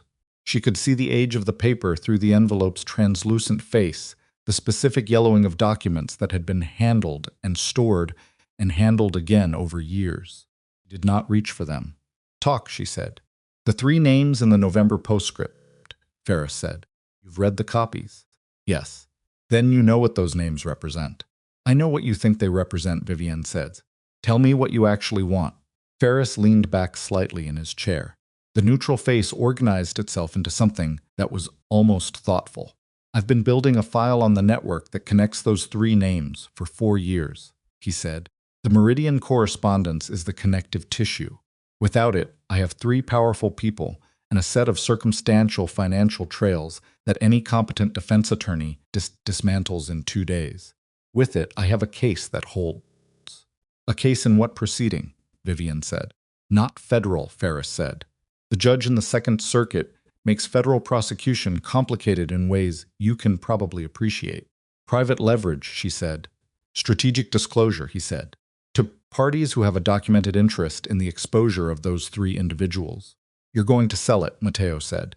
His voice was very flat. I'm going to monetize information that I spent 4 years and considerable personal risk acquiring, Ferris said. Yes. To who? Vivienne said. That's not your concern. It is absolutely my concern, she said. Because whatever you do with those names affects the federal proceeding against Roland Vale. If you move on those 3 names before the prosecution is complete, their attorneys file for mistrial on the grounds of prejudicial disclosure. The whole case gets complicated. Ferris looked at her. Then we need to sequence it correctly. Vivienne said. You need the originals for the Roland Vale prosecution, Ferris said. I need the prosecution to complete before I can move on the other names. Those 2 interests are compatible. They're compatible if I trust your timeline, Vivienne said. I'm not sure I'm in the business of trusting your timeline. You don't have another option, Ferris said. I have the copies, she said. Copies can be authenticated. It takes longer and it's less clean, but it can be done. Takes 6 to 8 months, Ferris said. Roland Vale will have relocated twice and restructured through 3 new entities by then. You know that. She did know that. Matteo was very still beside her. She could feel the specific quality of his stillness, not the controlled stillness of his usual manner, but something more taut, the stillness of a man who is holding something back that wants very badly to move.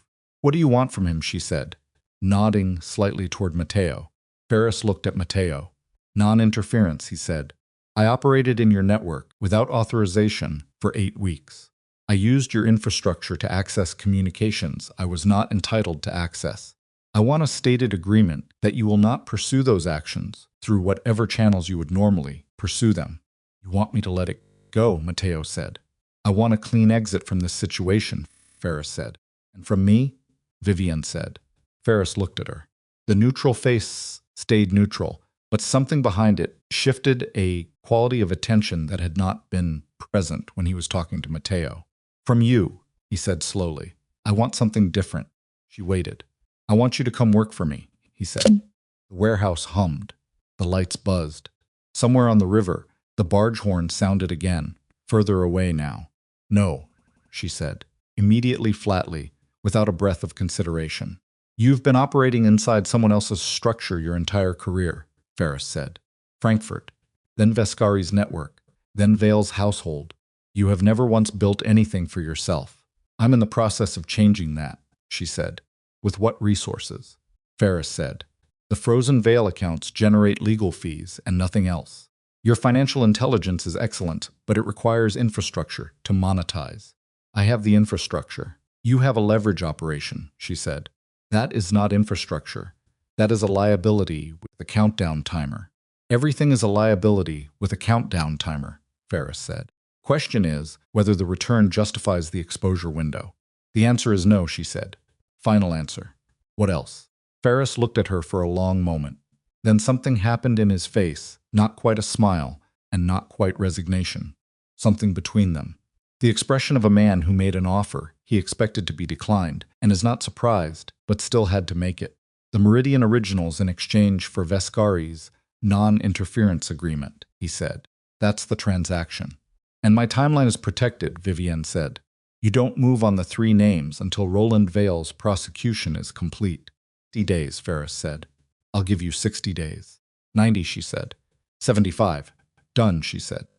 Matteo said nothing. She could feel him processing the fact that she had just negotiated a timeline on his behalf without consulting him in a meeting about trust, 20 minutes after a conversation in which his own failure of trust had nearly destroyed 3 years of her work. She felt him process it, and she felt him decide consciously to let it stand. Ferris reached into his jacket for a second key. Then every light in the warehouse went out. Not a flicker, an immediate total blackout. The kind that happens when someone cuts the primary feed rather than trips a breaker. One moment, the overhead lights. The next, a darkness so complete that Vivian's eyes had nothing to adjust to. She was on her feet before she consciously decided to stand. Her chair went backward. Her hand found the edge of the table. Ferris, she said. Nothing from his side of the table. Teo.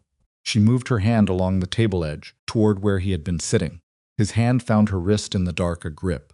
Firm. Immediate. He was already standing. Sounds from the periphery of the warehouse. Not his men, his people, were outside, and these sounds were coming from the deep shadow sections of the interior that the overhead lights had never reached. Footsteps on concrete, more than 2 people. Moving with the specific, careful placement of people who had been standing in the dark long enough for their eyes to fully adjust before the lights went out. Someone had been in the warehouse before them, in the dark sections, waiting. The case, Vivian said low. Matteo's grip on her wrist tightened once he had the same thought, and then released. She heard him move around the table. She moved the other direction, back toward where the table edge had been, reaching for the document case. Her hand found the table. The case was gone. Not Ferris. Ferris would have taken it in the moment the lights went out, which would have been a planned exit. But Ferris had been on the other side of the table, and the case had been in the center, and the footsteps from the periphery were still moving, converging, and they were not converging on the table. They were converging on the door. She understood it in the same instant. She heard the first sound of impact, a grunt, short and hard, from somewhere to her, right where Matteo had moved. Not Matteo's voice. Someone else's. Someone who had walked into him in the dark and discovered immediately that walking into Matteo Vescari in a confined space was a serious mistake. She heard the specific sounds of 2 people in very close physical conflict. No distance, no technique, just weight and leverage and the brutal economy of people who are trying to end something quickly in the dark. She moved toward the door. The man between her and the door was not expecting her to come toward him. He was expecting her to stay near the table, near Matteo, in the defensive crouch that most people default to when they are suddenly blind and outnumbered. She had spent 3 years inside Gideon Vale's life, learning to do the thing people don't expect. And what people never expect is for the smaller person to come directly at them in the dark. She felt him before she saw him, the displaced air, the warmth of a body in a cold warehouse. And she moved left and brought her elbow up and connected with something that gave a satisfying crack and produced a sharp sound from whoever she'd hit. Not down, she hadn't hit him hard enough to put him down, but disoriented, and disorientation was enough. She got past him, the door, cold metal handle. She pulled it, and the river air hit her, and in the pale winter light of the access road, she saw 2 things simultaneously. Mateo's 4 perimeter people moving toward the warehouse entrance at a run, drawn by the sounds inside, and a dark vehicle accelerating away from the building along the service road toward the waterfront. In the back window of the vehicle, barely visible, the angular shape of a metal document case. She ran. Not toward the vehicle, it was already 50 yards out and accelerating. She ran toward the perimeter team's SUV, the one parked at the service road junction, and she reached the driver's side door and pulled it open. And the driver, one of Mateo's people, young, startled, looked at her with wide eyes. "Keys," she said. "Miss Calder, keys." She held out her hand. He gave them to her. She was behind the wheel before the door finished closing. The engine turned over. She pulled out onto the service road and pushed the accelerator down, and the SUV responded with the immediate heavy surge of a vehicle that had been built for exactly this kind of use. The dark vehicle was at the waterfront now. She could see its taillights at the end of the service road, and it wasn't turning. It was heading for the dock. There was a boat. There had always been a boat. She understood that now. Understood that whoever had been in the dark sections of the warehouse had come in from the waterside and planned to leave the same way, and the 60-second lead they had on her was exactly enough to reach the dock and be gone before she could close the distance. Push the SUV harder. The service road was not designed for the speed she was doing on it. The vehicle bucked over a drainage seam, and she felt the wheel pull left and corrected, without lifting her foot. The taillights ahead were not getting closer fast enough. Then they stopped. The dark vehicle had stopped at the edge of the dock. Not because of her, she was still 100 yards back. It had stopped because something was blocking the dock access. She couldn't see what from this distance. She didn't slow down to figure it out. She covered the 100 yards in the time. It took her to take 3 full breaths, and she brought the SUV to a hard stop 10 yards behind the dark vehicle and was out of the driver's door before the engine fully died. The dock was blocked by a second vehicle, one she hadn't seen, one that had been sitting dark and still with its lights off on the far side of the dock structure. It had pulled forward at an angle that closed the access ramp to the water. Gideon Vale's personal car, the same car he had driven himself to Greenwich in that morning, that she had seen in the surveillance footage from the estate camera, that should by every logic have been in Greenwich right now. Gideon was standing in front of it. He was not holding a weapon. He was standing with his hands at his sides in the winter, dark at the edge of a dock in the Bronx, and he was looking at the dark vehicle with an expression that Vivienne had never once seen on his face in 3 years of marriage. Not rage, not calculation, not the performed ease of a man who has always had money enough to make other people solve his problems. Determination. Raw, exhausted, genuine determination. The driver's side door of the dark vehicle opened. The man who got out was not someone Vivienne had seen before. He was holding the document case. He looked at Gideon, then past him at the blocking vehicle, then at Vivienne behind him. He was running the math. Gideon said, "Put it down." The man looked at him. "Walk away." "No," Gideon said. From inside the dark vehicle, another door opened. A second man got out. They were not Ferris. Ferris was still in the warehouse, and these were his people. Retrieval specialists who had been positioned in the dark for a pickup operation that had worked exactly as planned right up until a Vale family car appeared at the end of a dock in the Bronx. "Gideon," Vivienne said. She was 10 yards behind him. "How did you know to come here?" He didn't look at her, kept his eyes on the 2 men. "I've had a tracking program on your phone for 14 months, he said. I know what that is. I'm not asking you to forgive it. I'm asking you to let me be useful right now." She absorbed that. Tracking program. On her phone.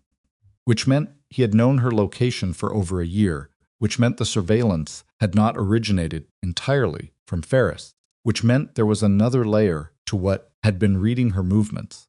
And the cascade of implications from that single sentence was going to take time she did not currently have to fully process. She filed it, pushed it back later. The case, she said to Gideon. That's what matters. I know, he said.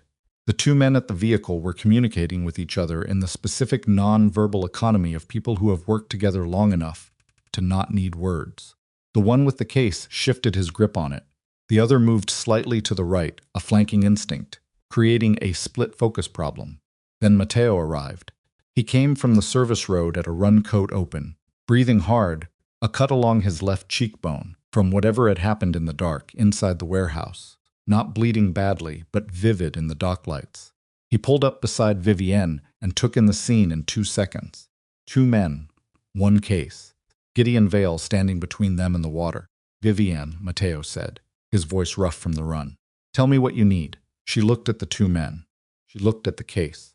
She looked at Gideon, standing at the edge of the dock, with his hands at his sides, blocking the water access with his body and his car in a move that had no strategic sophistication whatsoever and had worked anyway.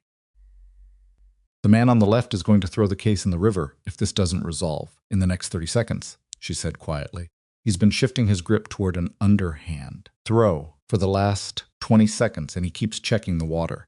How do you want to handle it? Matteo said. I'm going to talk to him, she said. That's not Matteo. She looked at him. The cut on his cheekbone, the hard, controlled breathing, the specific look of a man who has spent 30 seconds in the dark with someone trying to hurt him and came out the other side intact.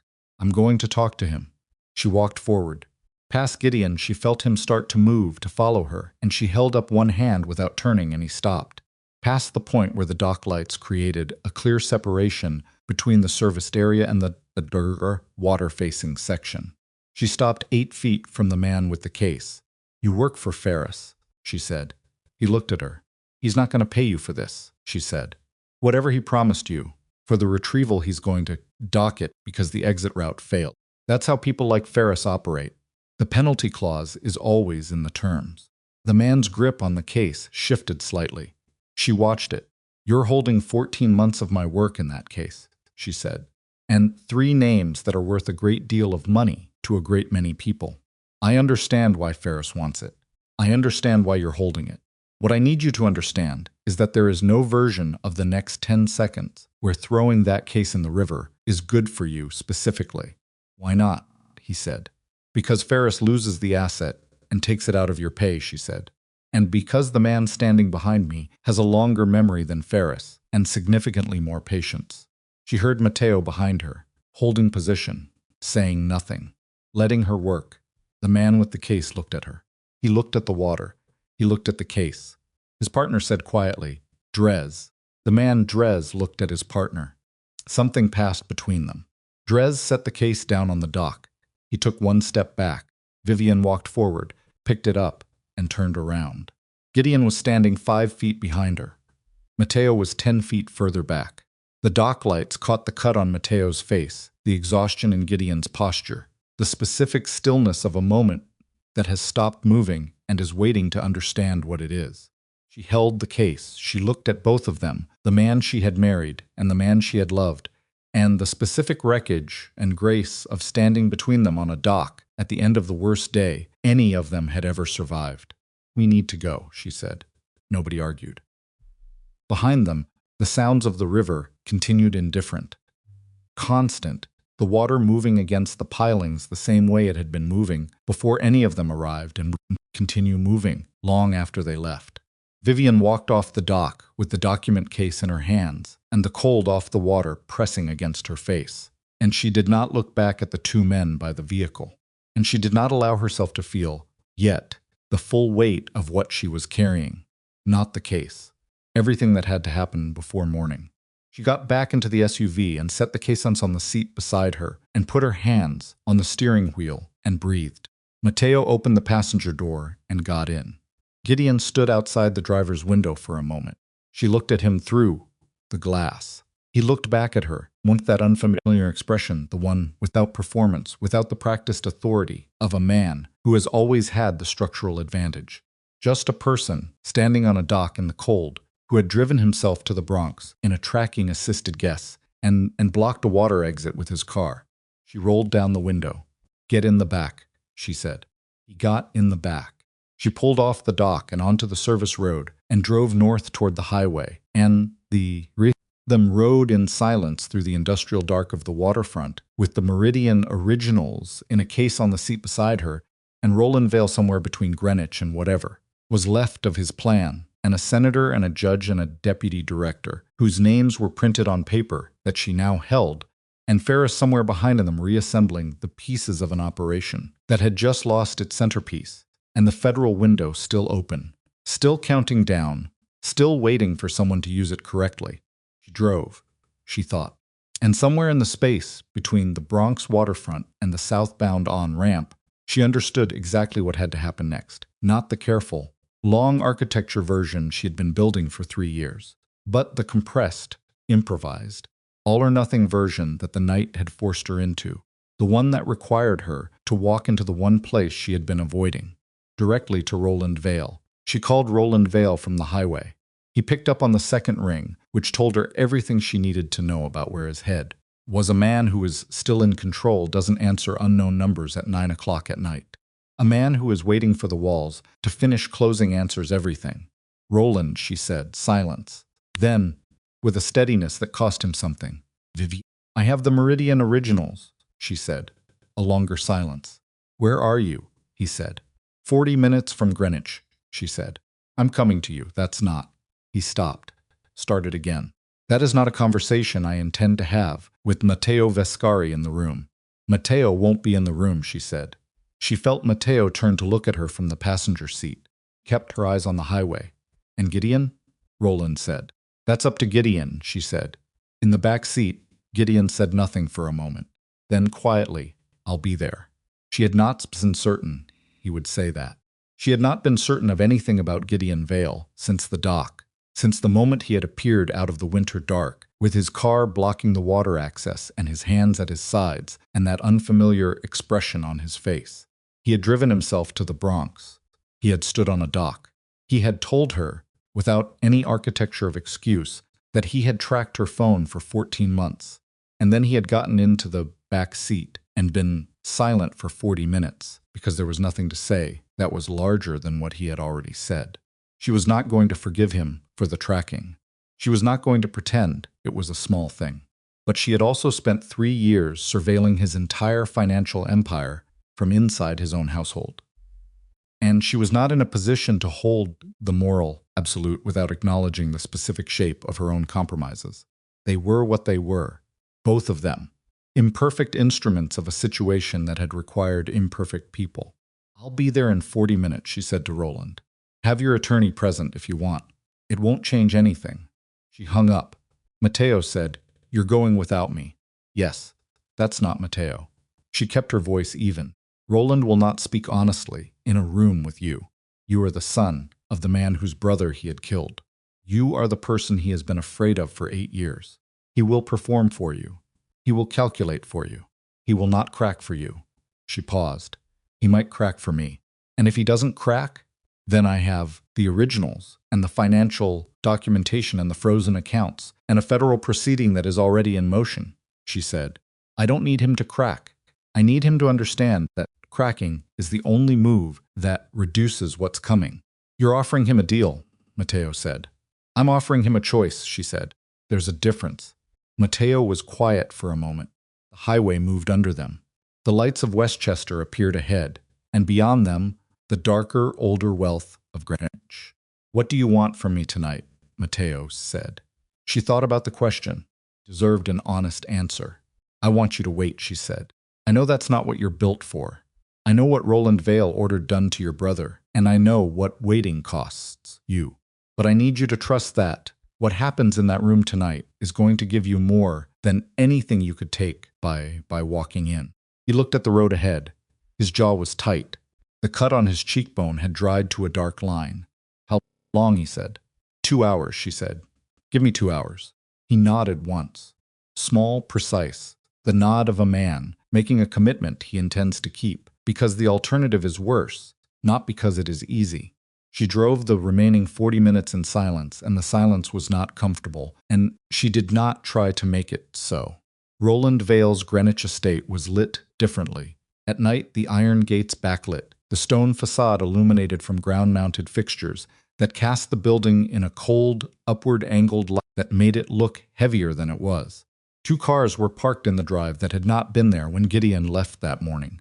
One of them Vivienne recognized as belonging to Roland's personal attorney, a man named Whitfield who had been managing Roland Vale's legal exposure for 26 years, and who would, she suspected, be in the process of the most difficult evening of his professional life. Parked, she took the document case. She looked at Gideon in the rearview mirror. He was looking at the house with the expression of a person looking at a place they grew up and are seeing clearly for the first time, which is never a comfortable experience and takes a specific kind of courage to sustain. "You don't have to come in," she said. "Yes, I do," he said. They went in together. Roland was in the study. Of course he was. The study was the room where he had always conducted the business that mattered, where the desk created the necessary geometry of authority, where the fire and the old wood and the weight of accumulated years gave him the advantage of context. He was seated behind the desk when they entered. Whitfield sat to one side, a thin man in his 60s, with reading glasses pushed up on his forehead and a yellow legal pad on his knee that already had writing on it. Roland looked at the document case in Vivienne's hand. He looked at Gideon. Something moved through his face, not quite grief, not quite relief, not anything that had a clean name. The look of a man seeing his son walk into a room he built, and understanding, perhaps for the first time, that the room was never as solid as he believed. "Down," Roland said. "I'll stand," Vivienne said. She set the document case on the desk in front of him. She did not open it. "The Meridian originals are in that case," she said. "The financial documentation is already filed. The accounts are frozen. Federal proceeding is active." She looked at him steadily. "You have one decision left, Roland. Everything else has already been decided for you." Whitfield cleared his throat. "Miss Calder, any conversation of this nature should be." "Whitfield," Roland said. He didn't look at his attorney. "Stop." Whitfield stopped. Roland looked at the case. He looked at it for a long time, long enough that the fire crackled twice, and the clock on the mantel marked a full minute passing. "You could have used those letters a dozen different ways," Roland said. "Could have gone straight to federal prosecutors 6 months ago and been done with it." "Yes," Vivienne said. "Why didn't you?" "Because 6 months ago I didn't have the financial corroboration to make it airtight," she said. "And because I needed to understand the full scope of what you built before I started dismantling it. Dismantling things incorrectly creates rubble. I don't want rubble. I want accountability." Roland looked at her. "There's a difference?" "Rubble," she said, "is what happens when the 3 names in the November postscript exposed before the primary prosecution is complete. The judge files for recusal. The deputy director's attorneys move for jurisdictional challenges. The senator calls in favors that delay everything by 18 months. By the time anyone serves a paper, you've restructured twice, and the chain of evidence has 17 new complications." She paused. "Accountability is what happens when we sequence it correctly." Roland was quiet. "You read the November postscript," he said. "Every word. The names in it," he stopped. "Those weren't my arrangement. Those were people who came to me. I didn't bring them into it." "I know," Vivienne said. "The correspondence makes that clear. You were the conduit, not the architect, for those 3. She watched him absorb that the specific quality of a man being told that someone has read him accurately, which is disorienting when you have spent 40 years controlling your own narrative. That distinction matters in a prosecution. It matters in sentencing. It matters in how this ends for you personally." Whitfield had set down his legal pad. He was listening now, with both hands flat on his knees. The posture of an attorney who has stopped taking notes because what is being said exceeds the usefulness of notes. "What are you offering?" Roland said. "I'm not a prosecutor," Vivienne said. "I can't offer you anything that a federal proceeding controls. What I can offer you is sequence. You cooperate fully, specifically, with documentation on the Dario Vescari murder arrangement. You give the Naples contact's name, the full communication chain, the payment route, everything you have. She looked at him. In exchange, the November postscript names are handled in a sequence that allows the primary prosecution to complete without interference from their attorneys. You are not the last person standing when this concludes. You are one of several? Roland looked at her for a long time. You're doing this for Vescari, he said. I'm doing this because it's the correct sequence, she said. Matteo Vescari gets a complete prosecution record on his brother's death. The three names get exposed without blowing the primary case. And you make a decision tonight about whether you spend the next decade in court or whether you spend it. She stopped, chose the next word, carefully reducing. Fire in the grate had burned down to the same low pulse she had seen that afternoon when Gideon stood in this room and heard the truth about his company's foundation. The room smelled the same. The clock marked the same slow time. Roland looked at his son. Gideon was standing near the door with his arms at his sides, and he had not spoken since they entered the room, and he was looking at his father with that same clear, exhausted expression, not hatred, not love in the performed sense, but something more durable and more painful than either, the look of a person who has removed every layer of interpretation and is simply seeing what is there. I'm going to ask you something, Gideon said. His voice was quiet, and I need you to answer it honestly. Not for her, not for the attorneys, for me. Roland waited. Did you know, Gideon said, when you told me to marry her? Did you know she was working toward the truth about Dario Vescari? Roland was silent for a long moment. I suspected she was connected to interests that were watching us, he said. I did not know the specific nature of what she was building. But you used me to get close to her, Gideon said. You used my marriage as a surveillance position. I used every available resource to protect this family, Roland said. The words were measured, controlled. And then, something shifted the same shift Vivienne had seen that afternoon. The armor cracking at a specific seam. And I have been protecting this family through methods that I understood to be necessary at the time, and that I am sitting here tonight unable to fully defend. It was not an apology. Roland Vale did not have the architecture for an apology, and Vivienne was not interested in watching him attempt to construct one. But it was something, an acknowledgement that occupied the same space. An apology would have, spoken in the language of a man who had never learned the other vocabulary. Gideon nodded once. He looked away from his father toward the fire. Roland looked at Vivienne. The Naples contact's name is Caruso, he said. Benedetto Caruso. He operated out of a logistics company in Campania. Payment route went through a Maltese entity called Seabridge Freight. He paused. Full communication chain is in a second safety deposit box. Not Elm Street, a branch in Stamford. I moved everything there this morning, before your people got to Greenwich. Vivienne said nothing. She waited. I'll give you the box number and the key location, Roland said. Tonight, in writing with Whitfield as witness. And the full cooperation on the Naples matter, she said. Recorded statement. Federal level. With my attorneys present and a negotiated framework for. Yes, she said. That's what cooperation means. You get attorneys and a framework. You don't get as obstruction, delay, or selective disclosure. She looked at him. Every piece, Roland. Not the pieces that minimize you. Every piece. He looked at the document case on his desk. Open it, he said. She unlocked the case and turned it to face him. He looked at the Meridian correspondence, his own words. On aged paper, the record of decisions made in rooms like this one over years, when the consequences had seemed manageable. He looked at them for a long time without touching them. Then he looked up at Whitfield. Call Hargreave, he said. Tell him we need a federal cooperation framework by morning. Whitfield picked up his phone without a word. Vivienne closed the case. She looked at Roland Vale one last time, at the man who had spent 40 years building structures designed to make people like her invisible, who had looked at her 3 years ago as a tool, and 4 months ago as a threat, and tonight crossed this desk as something he had not prepared a category for. She did not feel triumph. She did not feel the clean satisfaction of a completed mission. She felt the specific, complicated weight of a thing that has been carried for a very long time being set down, not gently, but finally. Picked up the case, she walked out. Gideon followed her into the corridor.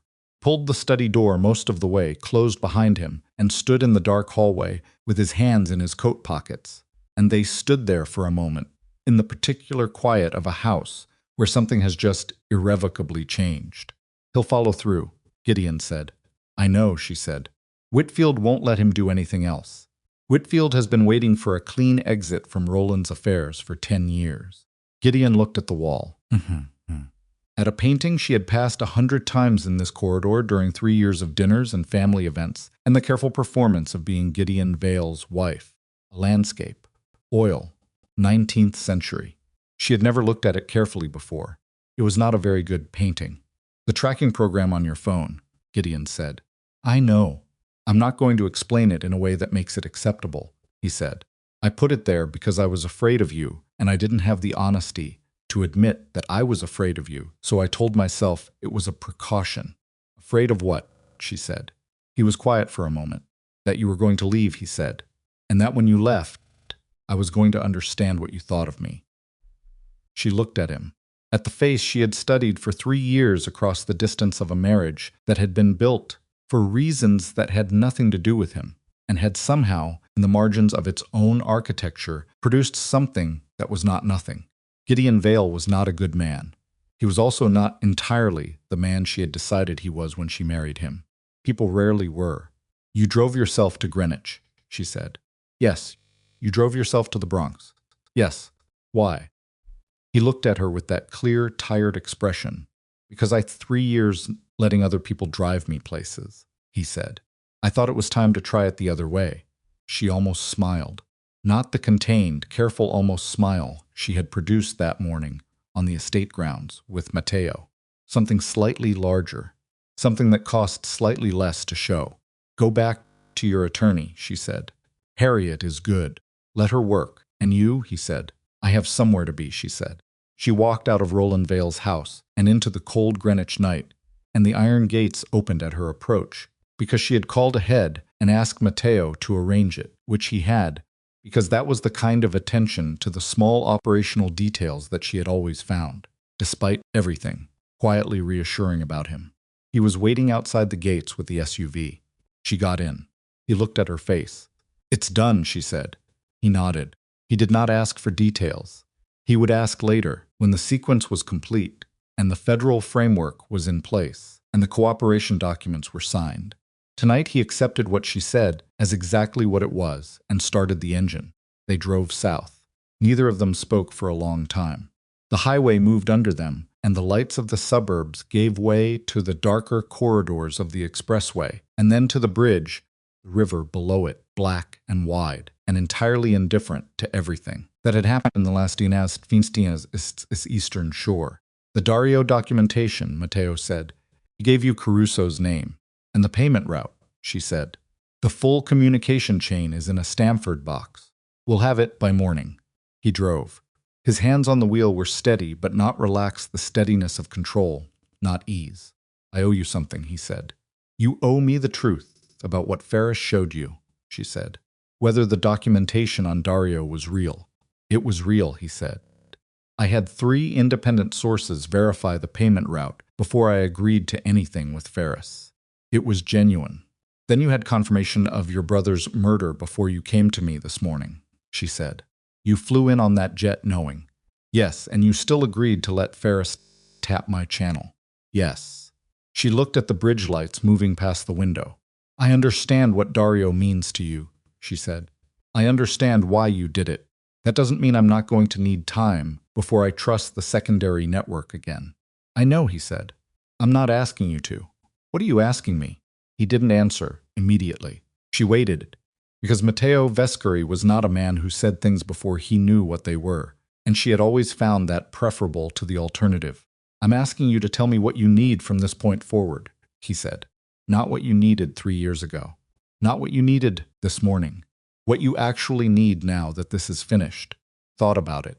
The bridge crossed the river, and the New York skyline assembled itself on the other side, the lights of a city that had been there before any of them, and would be there after, indifferent and constant, and full of people living lives that had nothing to do with safety deposit boxes and frozen accounts, and the specific moral mathematics of people who operate in the margins of power. I need to build something, she said, with my name on it. Not yours. Not Gideon's, mine. The security and investment company, he said. Yes. I won't interfere with it, he said. I know you won't, she said. Because if you do, I'll dismantle it, and you know exactly how well I do that. He almost smiled. She saw it in his profile, the slight shift at the corner of his mouth, the thing that was not quite a smile, but occupied the same space. I also need you to understand something, she said, about what happened today, about this morning and the dock and all of it. Tell me, I chose to trust you before I knew about the secondary network, she said. And then I found the network, and I had 30 seconds on a gravel path where I was ready to end every part of this that involved you. She looked at him. I didn't. I know, he said. I didn't because the work was more important than the anger, she said. Not because I forgave it. Not because I decided it was acceptable. Because I am a practical person, and the work required you, and ending it would have cost more than continuing it. She paused. I need you to understand the difference between those things. I understand, he said. You were not forgiven, she said. You were prioritized below the objective. Yes, that's not love, she said. That's not even trust, exactly. No, he agreed. It's something else. It's respect, she said, for what you're capable of when you're not operating behind someone's back. He was quiet for a moment. That's more than I expected, he said. Tonight. Don't make me regret the generosity, she said. He drove. The city moved around them, and the SUV went through it, like everything else moved through New York at night, with purpose, without ceremony, absorbed into the density of a place that makes everyone equally small and equally possible. 3 weeks later, the cooperation documents were signed. Benedetto Caruso was named in a federal complaint filed jointly by prosecutors in 2 jurisdictions. The Meridian correspondence was entered into evidence. Roland Vale's attorneys negotiated a framework that reduced his exposure without eliminating it. He would spend years in proceedings, in depositions, in the specific grinding accountability of a legal system that moves slowly but does move, and at the end of it he would emerge diminished in every way that mattered. Gideon Vale's company was restructured under independent oversight. Stolen capital was traced and partially recovered. People whose investments had been built on the foundation of Roland's arrangement received notification and, eventually, partial compensation. Gideon cooperated fully with every proceeding. Harriet was good. She had always been good. She simply had not, until now, been pointed in the right direction. The 3 names in the November postscript were disclosed in sequence. After the primary prosecution reached a point of irreversible momentum, in a manner that allowed the relevant authorities to act without the jurisdictional complications, Vivien's had described to Roland across his desk. The judge recused himself before he could be removed. The deputy director resigned. The senator did not run for re-election and declined to explain why, which was explanation enough. Ferris disappeared. Not dead, she would have heard. He simply stopped being visible in the places where people like him were usually visible, which meant he had taken his library and moved it somewhere quieter and was waiting for the next situation where someone needed what he had. She was not naive enough to believe she had seen the last of him. She was also not worried about it. She had handled Ferris once. She understood the grammar of how he operated. She filed the incorporation documents for her company on a Tuesday morning in February, in a glass-fronted office in Lower Manhattan that she had leased under her own name with her own money she had earned, and saved in the years before Gideon Vale, before Frankfurt, before any of it. Startup capital was modest. The infrastructure was lean. The first 2 clients were companies she had identified during her 3 years inside the Vale household organizations with legitimate security needs and financial intelligence gaps that she was uniquely positioned to address. She hired 4 people. All of them were good at different things. None of them were people who had worked for Matteo or Gideon or Ferris or anyone else whose operations she had been inside. She was starting clean. Matteo came to the office one afternoon, 6 weeks after the incorporation. He did not call ahead. She would have found a reason to postpone, and they both knew it, and he was apparently done accommodating postponement. He knocked on the glass door, and she looked up from her desk and saw him, standing in the corridor in his dark coat with his hands at his sides, and she held his gaze for a moment before she stood and went to the door. She opened it. He looked at the office. At the desk, the 4 workstations, the view of Lower Manhattan through the window. He looked at the name on the door, Calder Strategic, in simple letters on frosted glass. "How is it?" he said. "Difficult," she said. "Good." He nodded. "The Caruso proceedings are moving," he said. The Naples contact gave a full statement. "The payment chain to Roland is documented end to end." "I know," she said. "I've been following it." "There will be a hearing next month," he said. "Dario. Formal acknowledgement of the circumstances." He paused. "I would like you to be there." She looked at him. Cut on his cheekbone, healed now to a thin line. At the specific quality of stillness that had always organized him, less controlled now, she thought, than it had been. Or maybe just organized around something different. Something that had been named and was no longer requiring the same energy to contain. "I'll be there," she said. He looked at her for a moment longer. "The jet is at Teterboro," he said, "for the Naples hearing. If you want to fly from there, I'll let you know," she said. "It's not a yes," he said. "No," she agreed. "It's not. Accepted that." He turned to go. "Matteo," she said. He turned back. She looked at him across the threshold of a door that had her name on it, in a city that had never cared who she was or wasn't, in a life that was, for the first time, organized around no one's priorities but her own. "Thank you," she said, "for this morning. 3 weeks ago." Date. He looked at her. "I caused half of what went wrong that day." "Yes," she said. "And you got on a plane when I needed you to. Both things are true." He was quiet for a moment. "Come to Naples," he said. She said nothing. He left. She went back to her desk and sat down and looked at the window at the city, moving in its perpetual, indifferent way below, at the gray February sky that was neither promising nor threatening, simply there. She thought about Naples.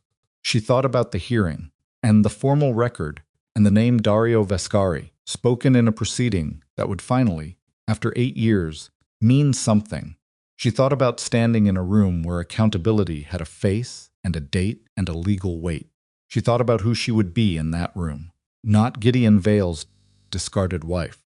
Not Matteo Vescari's instrument. Not the woman Roland Vale had tried to use and failed to see clearly enough to use correctly. Just Vivienne Calder, who had walked into a marriage as a strategy and walked out of it as herself, who had built something in silence for 3 years and then spoken it at full volume on a dock in the Bronx at night, who had made compromises and paid for them and made different ones and paid for those too and had arrived here, at this desk, in this office, with this name on the door, without having destroyed herself in the process. That was not nothing. It was, in fact, the only thing she had ever specifically wanted, and she had not known that until this moment, sitting in a room that was hers, in a city that asked no questions, in a life she had finally imperfectly, expensively, irreversibly claimed. Picked up her phone. She texted Matteo 2 words, "Send details." She set the phone down. She went back to work. Outside, New York moved the way it always moved, without ceremony, without conclusion, without the pause that would let you stand still, long enough to feel the full weight of what you had survived. The city absorbed Vivienne Calder the way it absorbed everyone who arrived in it having been through something. Completely, immediately, without distinction. She did not need distinction. She needed the work. And the work, for the first time in a very long time, was entirely hers.